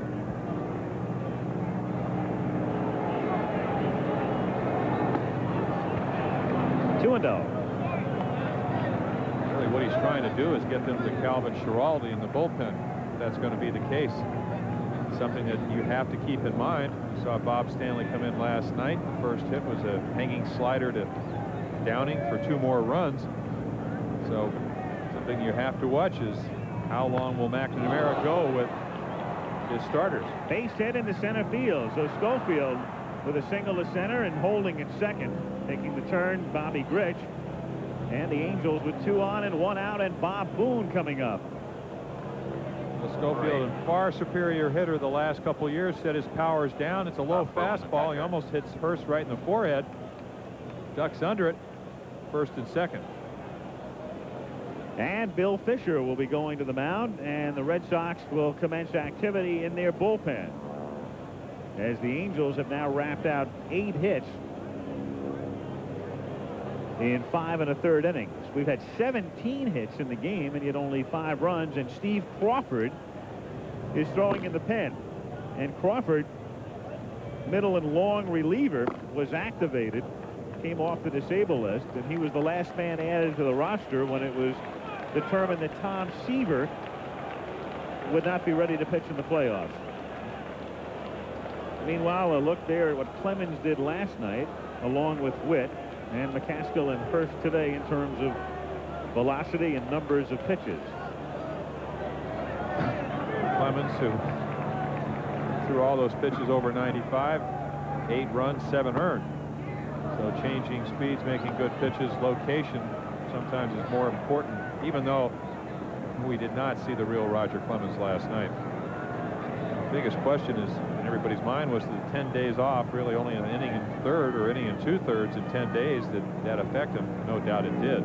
That and the Angels' ability to hit the ball hard. 1 ball, 1 strike on Boone. California with Bobby Grich off to his lead at second, and Dick Schofield at first. Tying and go-ahead runs on base with 1 out. And that's wrapped into left field for a base hit. Rice up with the ball, and they are holding him at third, and as he rounds third, Grich is tagged out, and Grich is really angry with Moose Stubing, the third base coach, because Stubing never gave a sign. I was looking at Stubing, and Moose was not giving Grich a sign, and that's why Bobby is furious. And he had nowhere to go, because as he tried to go back, Schofield was heading toward third. Well, in this ballpark, very difficult to score on a hard hit ball to left field. And what Rice does is hit the cutoff man. Boggs with a nice play, you're out. Again, it is a mistake by Moose Stubing. It's what makes third base coaching so difficult. You have to make it. You can see right there, Bobby looking. It's too late. He slips, he knows he's out, and then he becomes furious. And 2 on and 2 out, and the pitch in for a strike to Pettis. And the count is 0-1. Again, it's not something you like to do as a player to show up your coach, but I think it shows the intensity that the Angels have, Bobby Grich especially. That's why he's had the type of career he's had. One of the more intense players that I ever played with. Wants to win very badly. 0-2. And so base running blunders have cost each team a run. Barrett trapped between second and third on a grounder to the left side in the first inning. Cost Boston a run. And now Grich rounding third and tagged out. So 2 on and 2 out, and 0-2 on Pettis.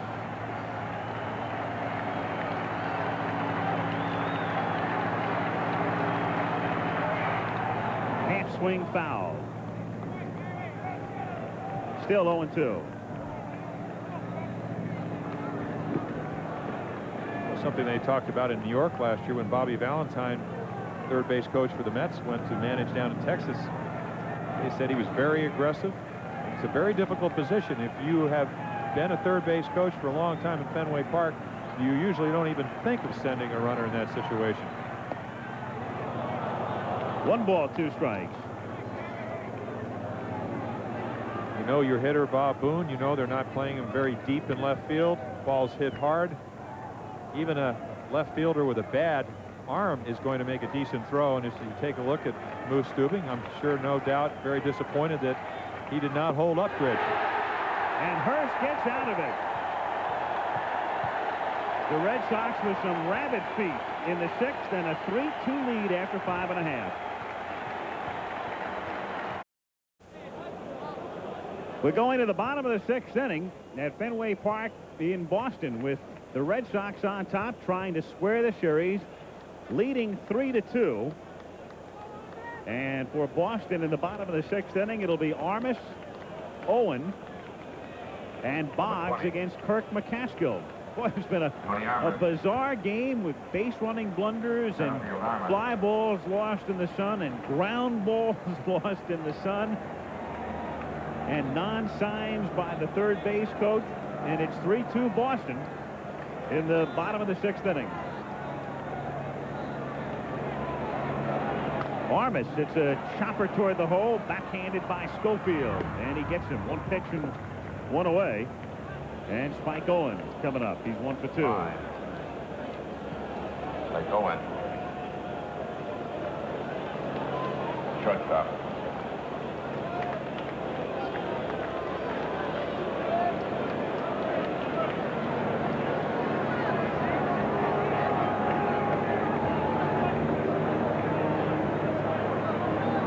Gene Mauch, and behind him, Moose Stubing. The irony here, and Reggie Jackson comes into the picture.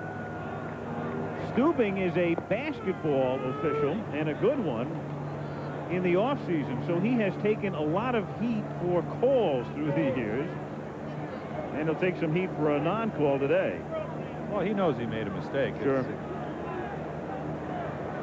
Saw Reggie standing in front of him, trying to shield him. Again, this is a team game.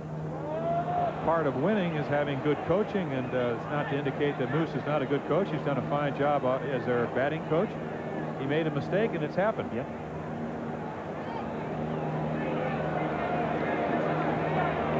And you're exactly right. Nobody knows it more than Stubing right now. Or feels worse about it, I'm sure. 1-2 the count. You're right, though. The third base coach really does take a lot of heat, and that's been the case in Boston this summer as well. They've been getting on Rene Latchman. Well, they got on 2-2. They got on Bud Harrelson when he took over for Bobby Valentine in New York. They said he wasn't aggressive enough. Yeah. It's announcement yesterday in Baltimore, or excuse me, Monday. Cal Ripken will be the new manager of Baltimore. He's been a great third base coach, and they will miss him. They would probably be a very good manager. 30 years. Done it at every level, but it's somebody you need on a ball club because it's a very important job. You know, at first you just tell him, go to second. Plays usually in front of you. At third, Rich looked at Stubing all the way, and he was relying on him. He just wasn't able to give him any help. Joyner makes the play unassisted, 2 down. Those things happen. And there are those in Los Angeles and Southern California who wrongfully think that Joey Amalfitano, the third base coach of the Dodgers, was responsible for Pedro Guerrero's injury in the spring on the slide at third. How about the famous Willie Randolph play? Sure. Back in the playoffs, I believe, 1980. Mike Ferraro. Right. And Steinbrenner, and the shot of Steinbrenner, and the disgust so evident in his face. So rarely do they get the credit, but they sure get a lot of blame. Coaching third. Be something saw off camera. Gene Mauch defending his third base coach. He knows he made a mistake too. Liner and perfect positioning by Grich. That's a base hit normally, but not where Bobby was playing. Down go the Sox, and we go to the 7th. 3-2 Boston. Top of the 7th inning. Tight one at Fenway. Game 2 of the American League Championship Series. The Angels winning last night behind Mike Witt 8-1, and the Red Sox leading today 3-2 as Rick Burleson, the leadoff hitter, top of the order in the top of the 7th inning. Looks at a strike. Burleson, Joyner, and Downing, with Bruce Hurst working for Boston. Burleson 0 for 3 today and pinch hit last night, fouling out. Fly ball to right center and shallow. In comes Evans along with Armas, and Tony can't make the catch. Armas playing deep and getting a late start, but it still looked as if he'd make the play until the very end.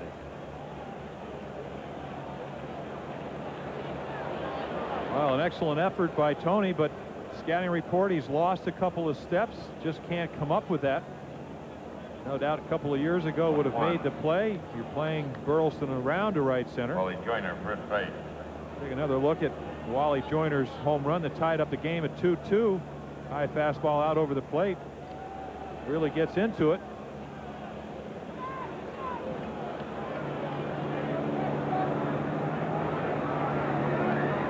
Joyner also with a deep drive to right field, which Evans caught at the barrier in the third. And he takes a strike. So Burleson at first base. Joyner looking down at Stubing, not having the question that Wally would bunt, even with his power. He's laid down several this season, but he's also swinging a hot stick. And Mock has to think about that. And the question that Gene has to think about now, do you want to advance the runner, as would be the case perhaps off times lefty against lefty in the regular season, or the way he's swinging the bat, do you want him to swing away? 1-1. In most instances, managers like to take advantage of that hole between first and second. You have Buckner holding Burleson on, creates a good situation where a routine ground ball will most likely set up a first and third situation, makes it easier to score a run. Sacrifice fly can do that. See a curveball taken high for ball one. And 34,000 roar in disapproval. Again, you can see Larry McCoy down in his crouch. Pretty good looking pitch. If you're a pitcher, you want it. Of course, if you're a hitter, you want it to be called a ball, and it was. Joyner has sacrificed 10 times this year, all against lefties, but takes low, ball 3. 3-1, and the ace of the bullpen is up. Calvin Schiraldi is throwing in the Boston pen. We talked about Schiraldi overpowering fastball. Again, with an off day, if you're John McNamara, you have the luxury of maybe bringing him in an inning earlier than you normally would. That's grounded to the right side. Barrett to Owen to first, and Buckner stays on the bag.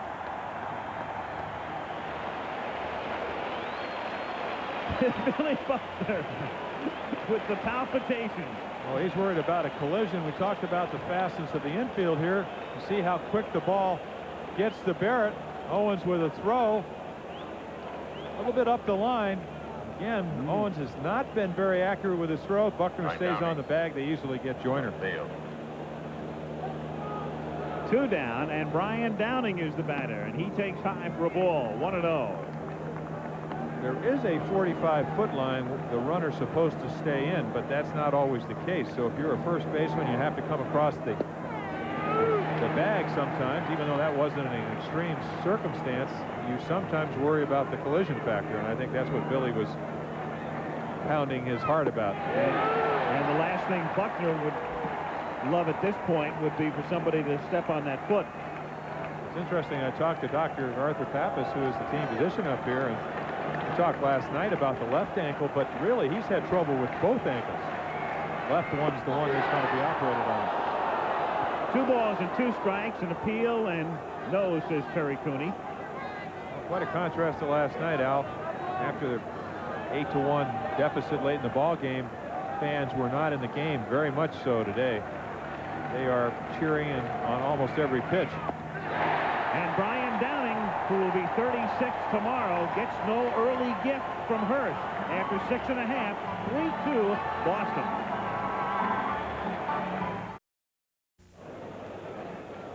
All right, scoring summary. First inning, Barrett drives in Boggs with a double, 1-0. Second inning, Owen with a bad hop single, Boggs a base hit, McCaskill lost in the sun, and then Barrett with another base hit, 2-0. The Angels got a run. Key play there, the error by Owen following the error by Boggs. in the 4th inning to make it 2-1. Joyner's home run tied the game in the 5th. And then Evans, with what appears graphically as an RBI double, lost in the sun between Grich and Schofield. And that was the key blow, so to speak, in the bottom of the 5th, and the difference in the game right now. Bottom of the 7th, 3-2, with Barrett leading off for Boston, taking a strike. Barrett, Buckner, and Rice against McCaskill.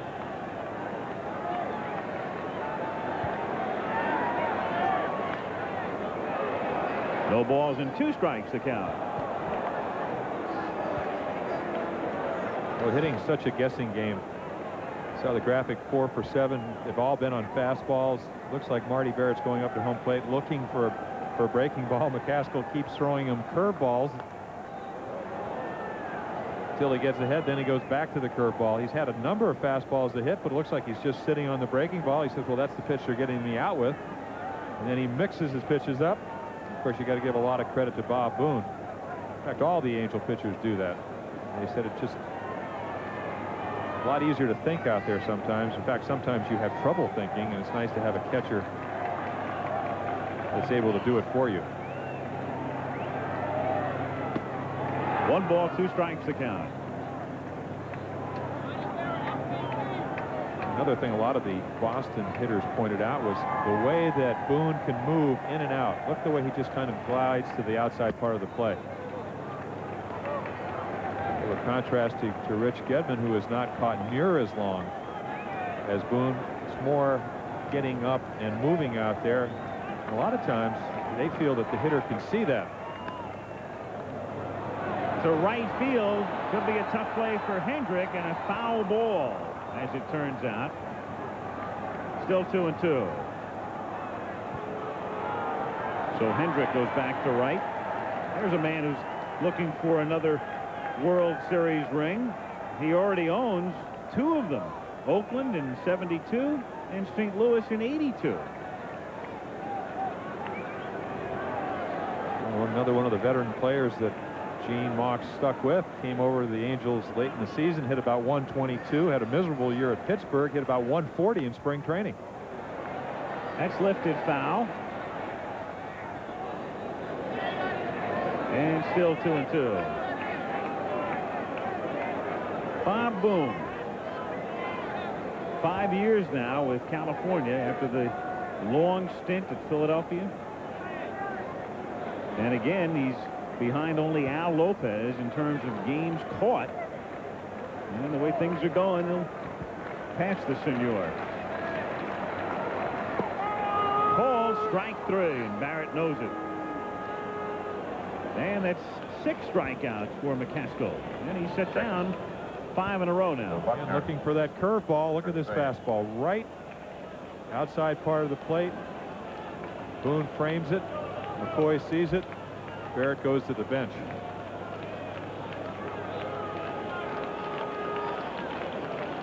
Bill Buckner, his base hit in the 5th inning, setting up what turned out to be the tie-breaking run. He scored it, and it's dropped by Grich.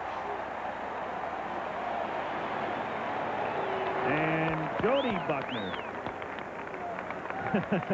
no doubt who her favorite is, and now she'll root for a favorable scoring call, but she won't get it.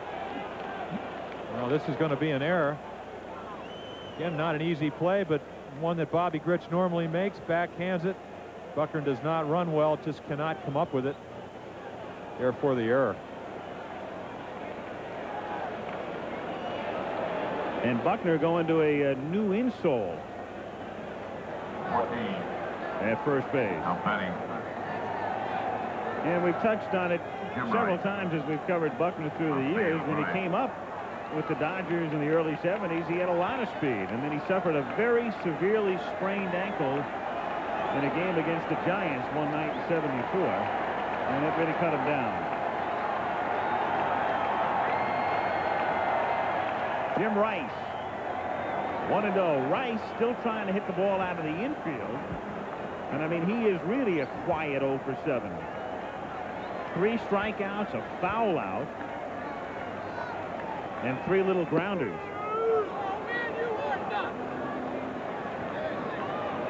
One and one.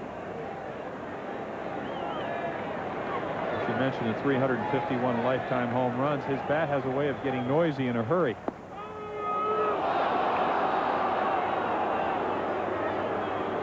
One and two. I saw Jim Rice say that ball is down. And judge for yourself, it is down. Again, look at the way he catches the ball out in front of him, giving the umpire a good chance of seeing the pitch. It's one of those pitches that if your glove goes down as you receive it, the umpire says, yeah, the ball was low. You let the ball come to you. Again, it's a matter of really, if you talk about some infielders, it looks like they have very soft hands. If you wanted to describe Bob Boone's hands behind the home plate, they are very soft. Just kind of cushions the ball. A liner to center and a base hit, and Buckner will hobble into second. And so Jim Rice with his first hit of the playoffs. And the Red Sox with runners at first and second and one out, and Don Baylor coming up. We'll talk about strength. He hits the same pitch he disagreed with being a strike, fights it off and hits it into center field on the line. And that will provoke activity in the California bullpen.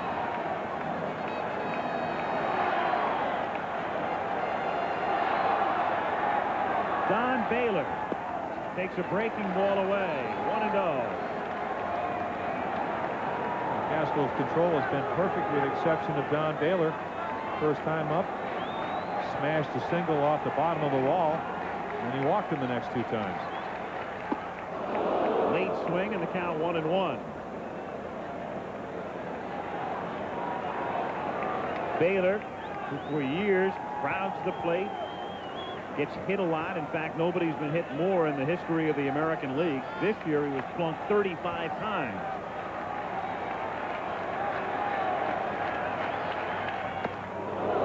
Two and one to count.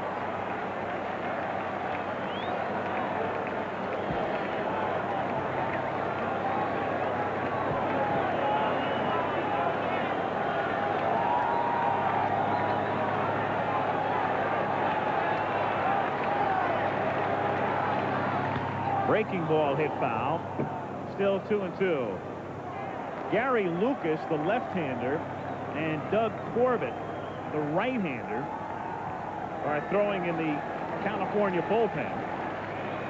Their stopper, their closer, is Donnie Moore, but he's not up because the Angels don't have the lead.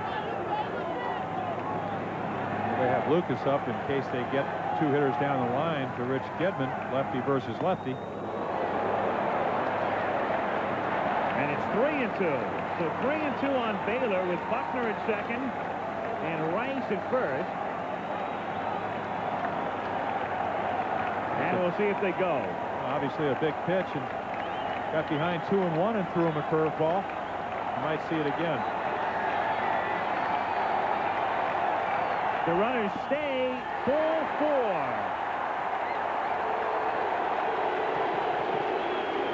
And the Dewey chant going up, and they're in full voice with the bases loaded.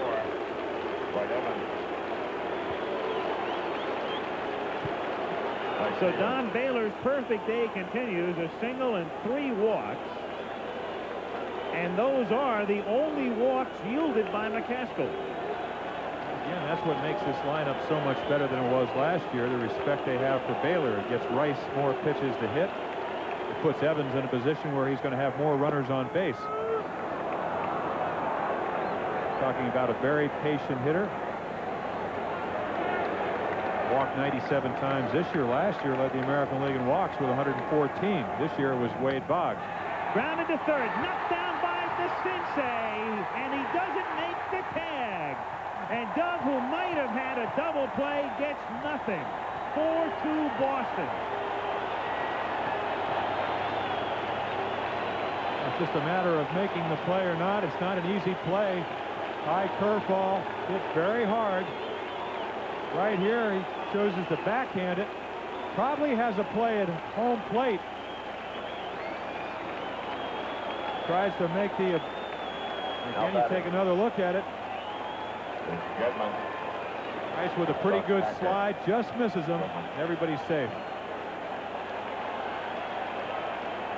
Gedman, the batter, takes outside. I'm wondering, with his body language, I'm trying to guess what he was thinking. Was he thinking step on third, go to first? Was he thinking home?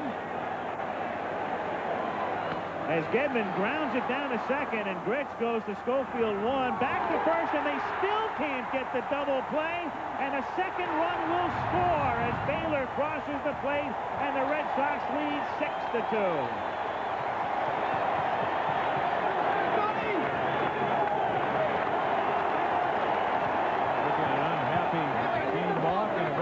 But you have to give all the credit to Dewey Evans.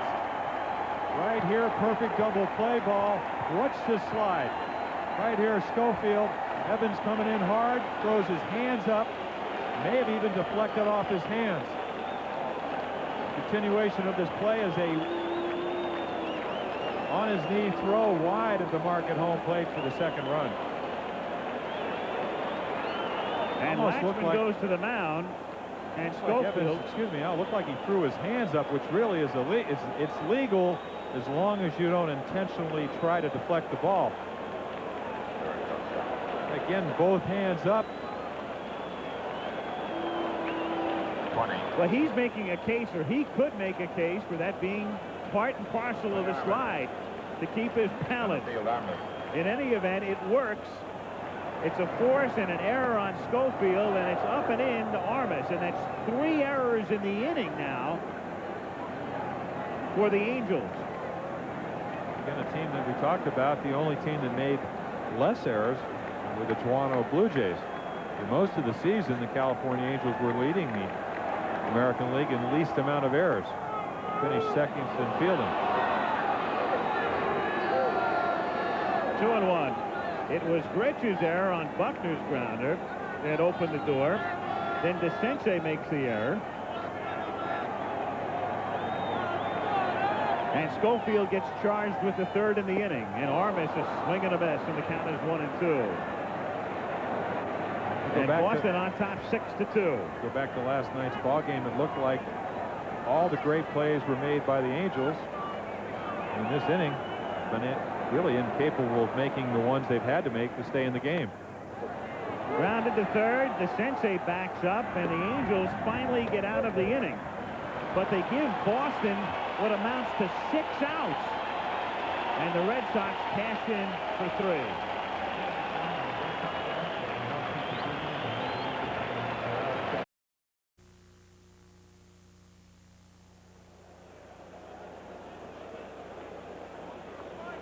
Dave Henderson takes over in center field for Boston as Armas comes out. Jim mentioning before that Armas has lost some speed. We saw him go a long way and not catch up with a pop fly single off the bat of Burleson. And thus Henderson, who came over in that Spike Owen deal along with Owen from Seattle, is the center fielder. Meanwhile, a nightmarish bottom of the 7th for the Angels. And they trail 6-2 as we go to the top of the 8th, and DeCinces to lead off. DeCinces, Hendrick, and Grich, and the pitch is outside, ball 1. DeCinces is 1 for 3.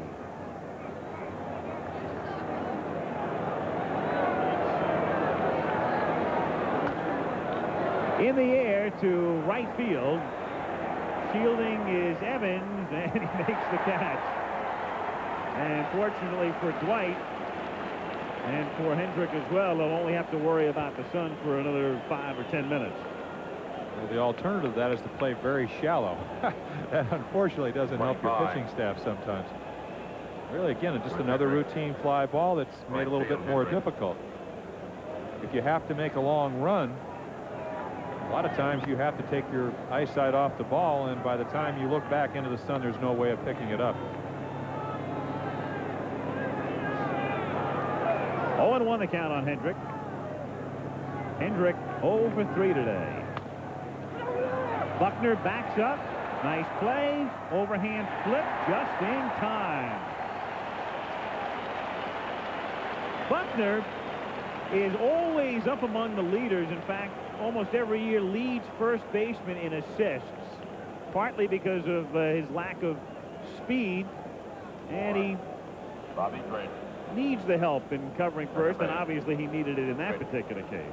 But he's got that 3-1 play down to a science. Well, they give the edge in this series to Wally Joyner defensively over Buckner, but certainly has made some fine plays in games that we've done all year long, and I think he's a little bit underrated. He may be not as good as Joyner, but it's not going to hurt you that much at first base.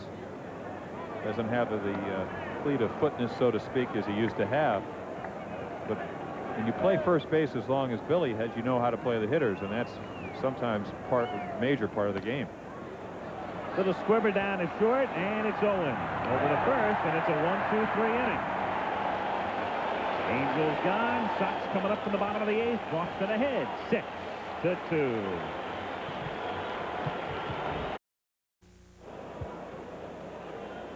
And we can tell you that ABC News World News tonight with Peter Jennings reporting live from Iceland, the site of the upcoming summit meeting. We'll be following your late local news. Palmer wants me to pronounce the capital.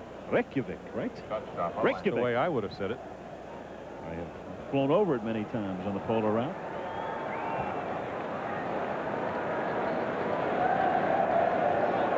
Keep name dropping. Everywhere we go, you name drop. Now spell it.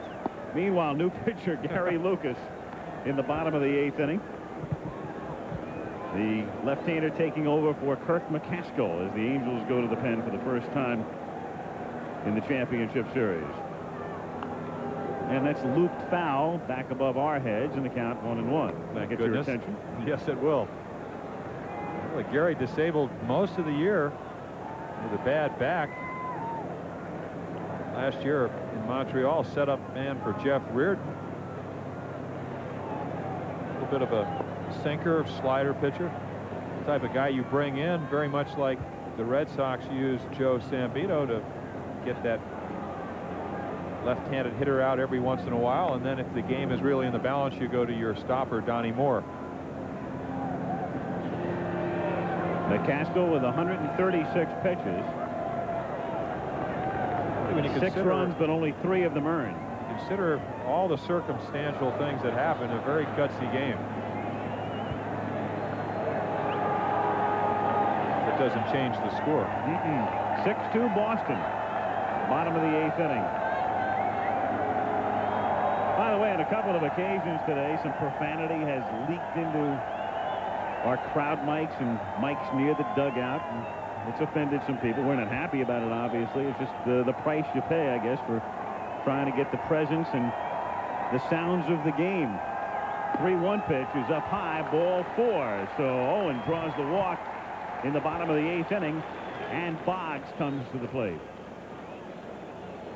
Well, as usual, Wade had a real bad year against lefties, only hit .355, won the batting championship at .357, so it really doesn't matter with what arm you throw.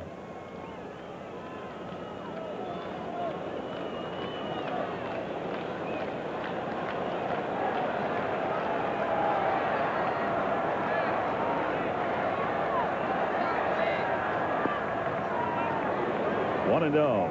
Looking ahead to the 9th inning when the Angels come up, Schofield, Boone, and Pettis due up the bottom of the order. Off day tomorrow. Both teams fly out tonight. Work out in Anaheim tomorrow, and then game 3 comes up at 8 Eastern time on Friday. And Roger Clemens behind Gedman at the moment in the Boston dugout. Clemens will go in either game 4 or game 5. If he doesn't go in 4, Al Nipper is penciled in. The Angels have already set Don Sutton in stone, as Gene Mauch puts it, on Saturday. Candelaria Friday against Boyd. Well, it's nice in your 4th game to have a 15-game winner that's won over 300 games lifetime. This is such a great series in terms of the individuals involved with the Jacksons and the Rices and the Baylors and the Boggs and people like that. The only thing that's really missing, though, is Seaver. Boy, Seaver against Sutton on Saturday would have been something. Bunted to third, DeCinces over to first base. Joyner gets the put out, and down to second on the sacrifice goes Owen. So Spike at second with one away, and Barrett is the batter. And this telecast is presented by authority of Major League Baseball and may not be reproduced or retransmitted in any form without the express written consent of Major League Baseball. Al Michaels, Jim Palmer, Fenway Park, Game 2, bottom of the 8th inning. Red Sox trying to square the best-of-7 series. And Marty Barrett is at the plate with Owen at second and one away. Now batting, Marty Barrett, second baseman Barrett.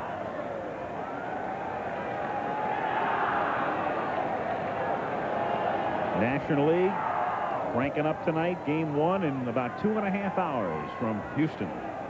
And you will see it here on ABC. Their second game is tomorrow. Meanwhile, there is Nipper, and on the right, of course, Clemens. And so you're looking at the two guys who, one of whom will pitch on Saturday.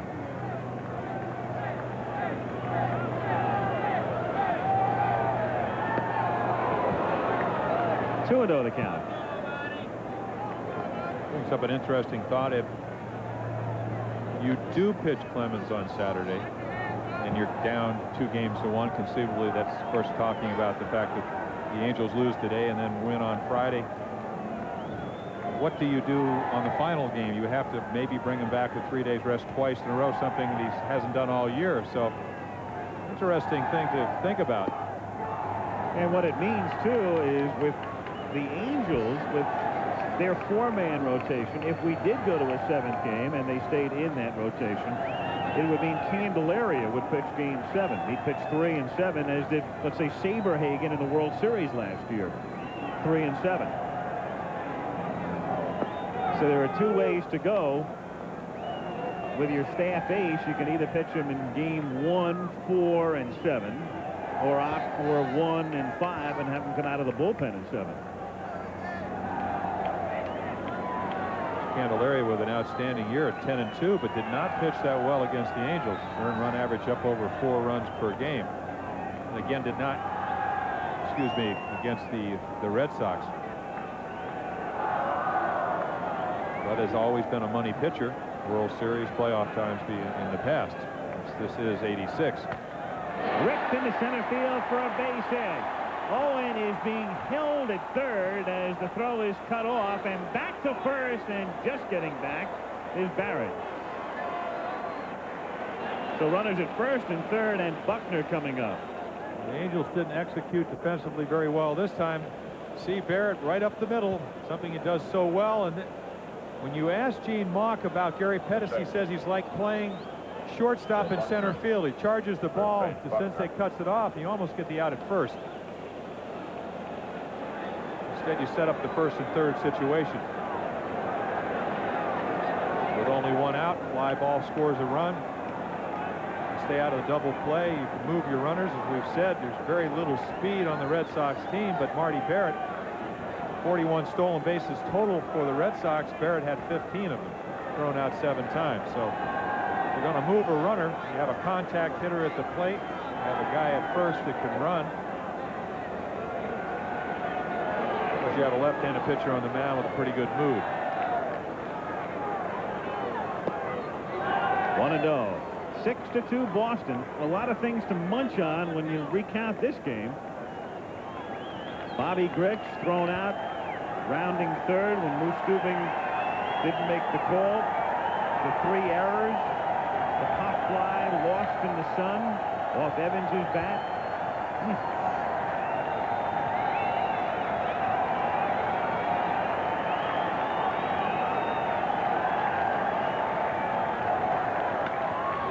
Down the line in left field and into the corner goes Downing to make the catch. Owen tags, throw goes to second, 7-2.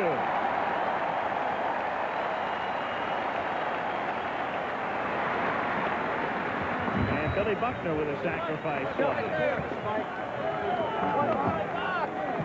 In those first and third situations, set it up for a veteran hitter to get a pitch he can just hit a fly ball on, and Billy Buckner did that. He had a run. Gooden and Scott at 8 Eastern time. Game 1 from Houston tonight. Meanwhile, Latchman goes to the mound. And Latchman does make the changes on occasion when he goes to the mound. It doesn't have to be Mock, and that will be the case here with Rice coming up. We'll be back.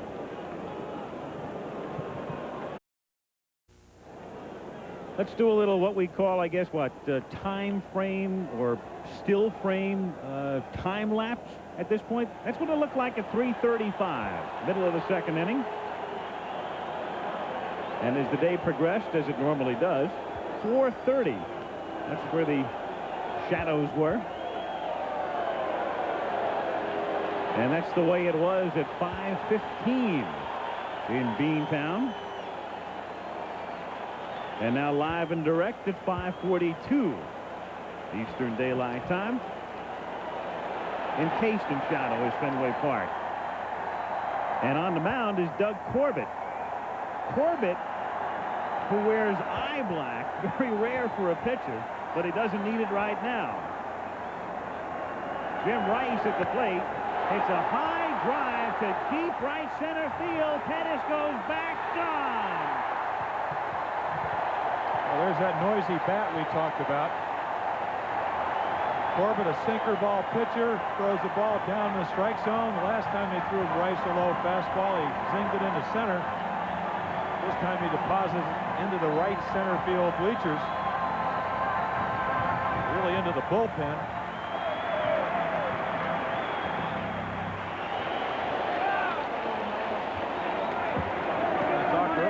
About the 351 lifetime home runs. You're that strong, you just hit some fly balls and they just carry and carry and carry and end up over the wall. 9-2 Boston as Baylor fouls it away and the count 0-1. Another look. And this is one of the strengths of Jim Rice, which is why he is always hit for an average. He does not have to pull the ball to hit for power. Something he's done very often this year, staying out of double plays, hitting the ball the other way. That one went right out of the ballpark. There he is, the man from Anderson, South Carolina. Man of many prodigious home runs and prodigious tee shots. I once played golf with him at Spyglass Hill, 619-yard par 5. We're playing in a scramble where you take the best drive. He hit it 383 yards. That one only went about, what, about 150 yards? A little bit less. Yeah, a little bit less, but I think he probably enjoyed that one a little more. 2-1 pitch is low, ball 3. 3-1 count. Doug Corbett has done a nice job for the Angels this year with 10 saves when Donnie Moore was hurt. Also had the, I guess, distinction of throwing home runs in 5 consecutive games in August. Something that's kind of unusual for a pitcher that has a ratio of throwing 3 ground balls to every 1 fly ball, which is the best record in the last 11 years. Any sinker baller.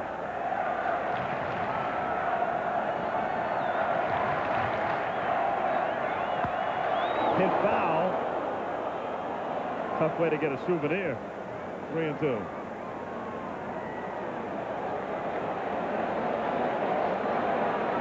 Especially when the first 5 people in front of you get out of the way.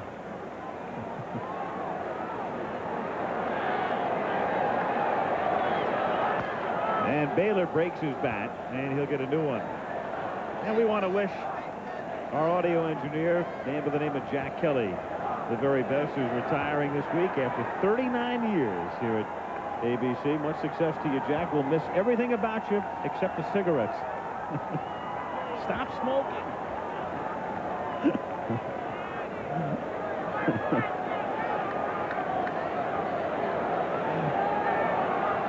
Good man, Jack Kelly.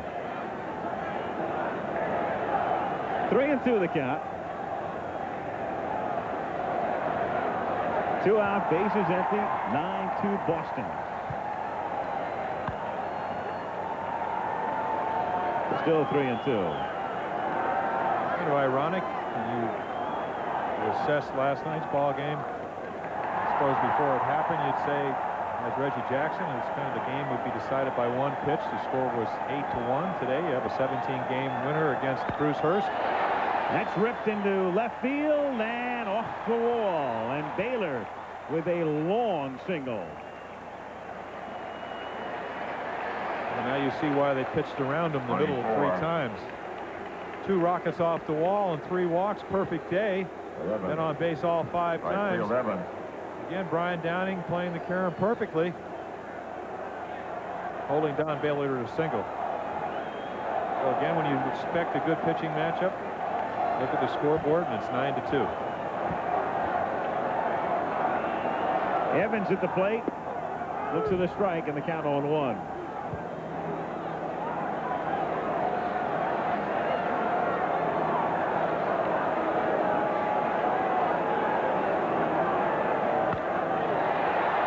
Great play by DeCinces. And at the end of 8, it's Boston 9, California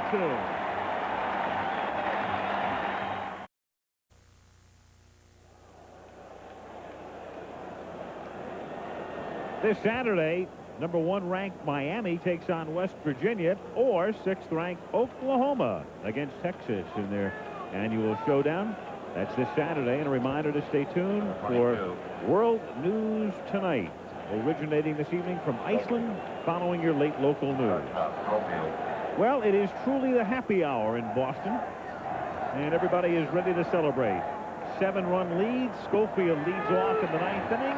Looks for the strike on 1. Schofield, Boone, and Pettis against Bruce Hurst, who's been masterful again in Fenway Park. Down on the field before the ball game, the skeptics, and there are many of them up here, even though the Red Sox have proved them wrong, coming really along to win their first playoffs, or excuse me, get into their first playoffs since 1978, said, yeah, Hurst can't win the big ones. Little looper into shallow center, and Parrish loved it. And of course, he did pitch the 2-0 shutout against Toronto. Pretty good hitting ball club, led the American League in runs scored. And I said, when is the last time he ever did have to pitch a big one? Well, today was a big game, and so far he's been pitching quite handily.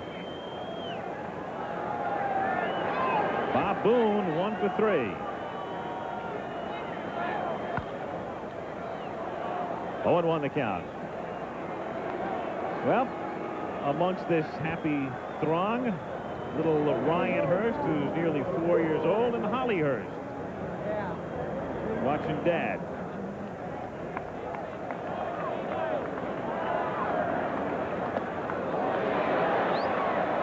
One and one. They don't get the appeal. First base umpire Terry Cooney, no swing. 1 ball and 1 strike. So we're on the verge of this series being even at a game apiece, meaning there will be a 5th game on Sunday in Anaheim. Outside, 2-1. And the Anaheim schedule, again, 8 o'clock Eastern, 5 o'clock in Anaheim, Friday and Saturday, and then a day game at 3 Eastern time on Sunday. Fouled away, and the count 2-2.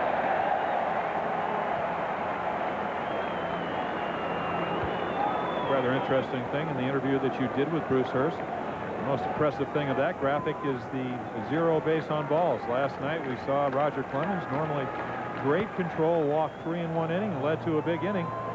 Hurst says you don't change the way you pitch when you pitch in Fenway Park, and part of that is throwing strikes, and he's been able to do that all day. He was the American League's pitcher of the month in September, and it's not a bad start in October. We talked about, had the one other start against the Yankees in that somewhat meaningless weekend series. Did not pitch well, but you wouldn't say that he's been overpowering, but anytime you hold a good hitting ball club like the Angels to 2 runs, the team that scored 8 runs last night, you've done a great job. To center, and it's Henderson. And there are 2 down, with Gary Pettis coming to the plate. And so this Fenway throng collectively rising to its feet.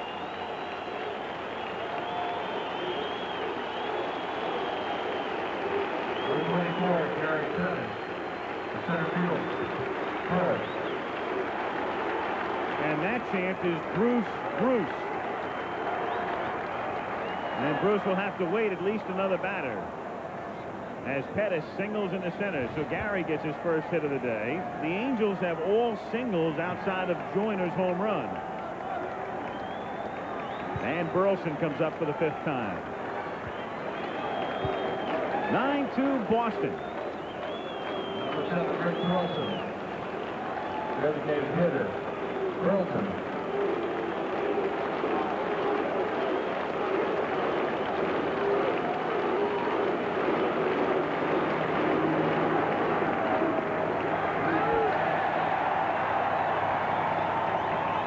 The wonderful vagaries of this sport. Everybody around here so down after last night. Get beat 8-1.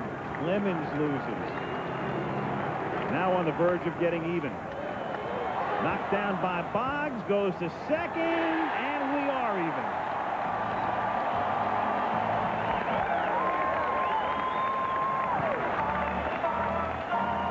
The series stands at a game apiece as we head west.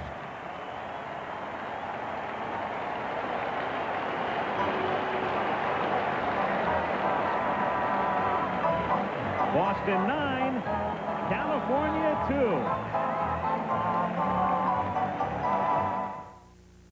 2. As always, our thanks to Alan Roth and to Steve Hurt for their work as we get set to talk to you on Friday. And we can tell you that ABC's coverage of the American League Championship Series has been brought to you by Bud Light. Everything else is just a light. And by your Blue Cross and Blue Shield plan, who remind you to carry the caring card. Al Michaels, Jim Palmer, goodbye from Boston, where the Red Sox square the series, beating the Angels 9-2. Stay tuned for ABC News World News tonight with Peter Jennings reporting live from Iceland following your local news.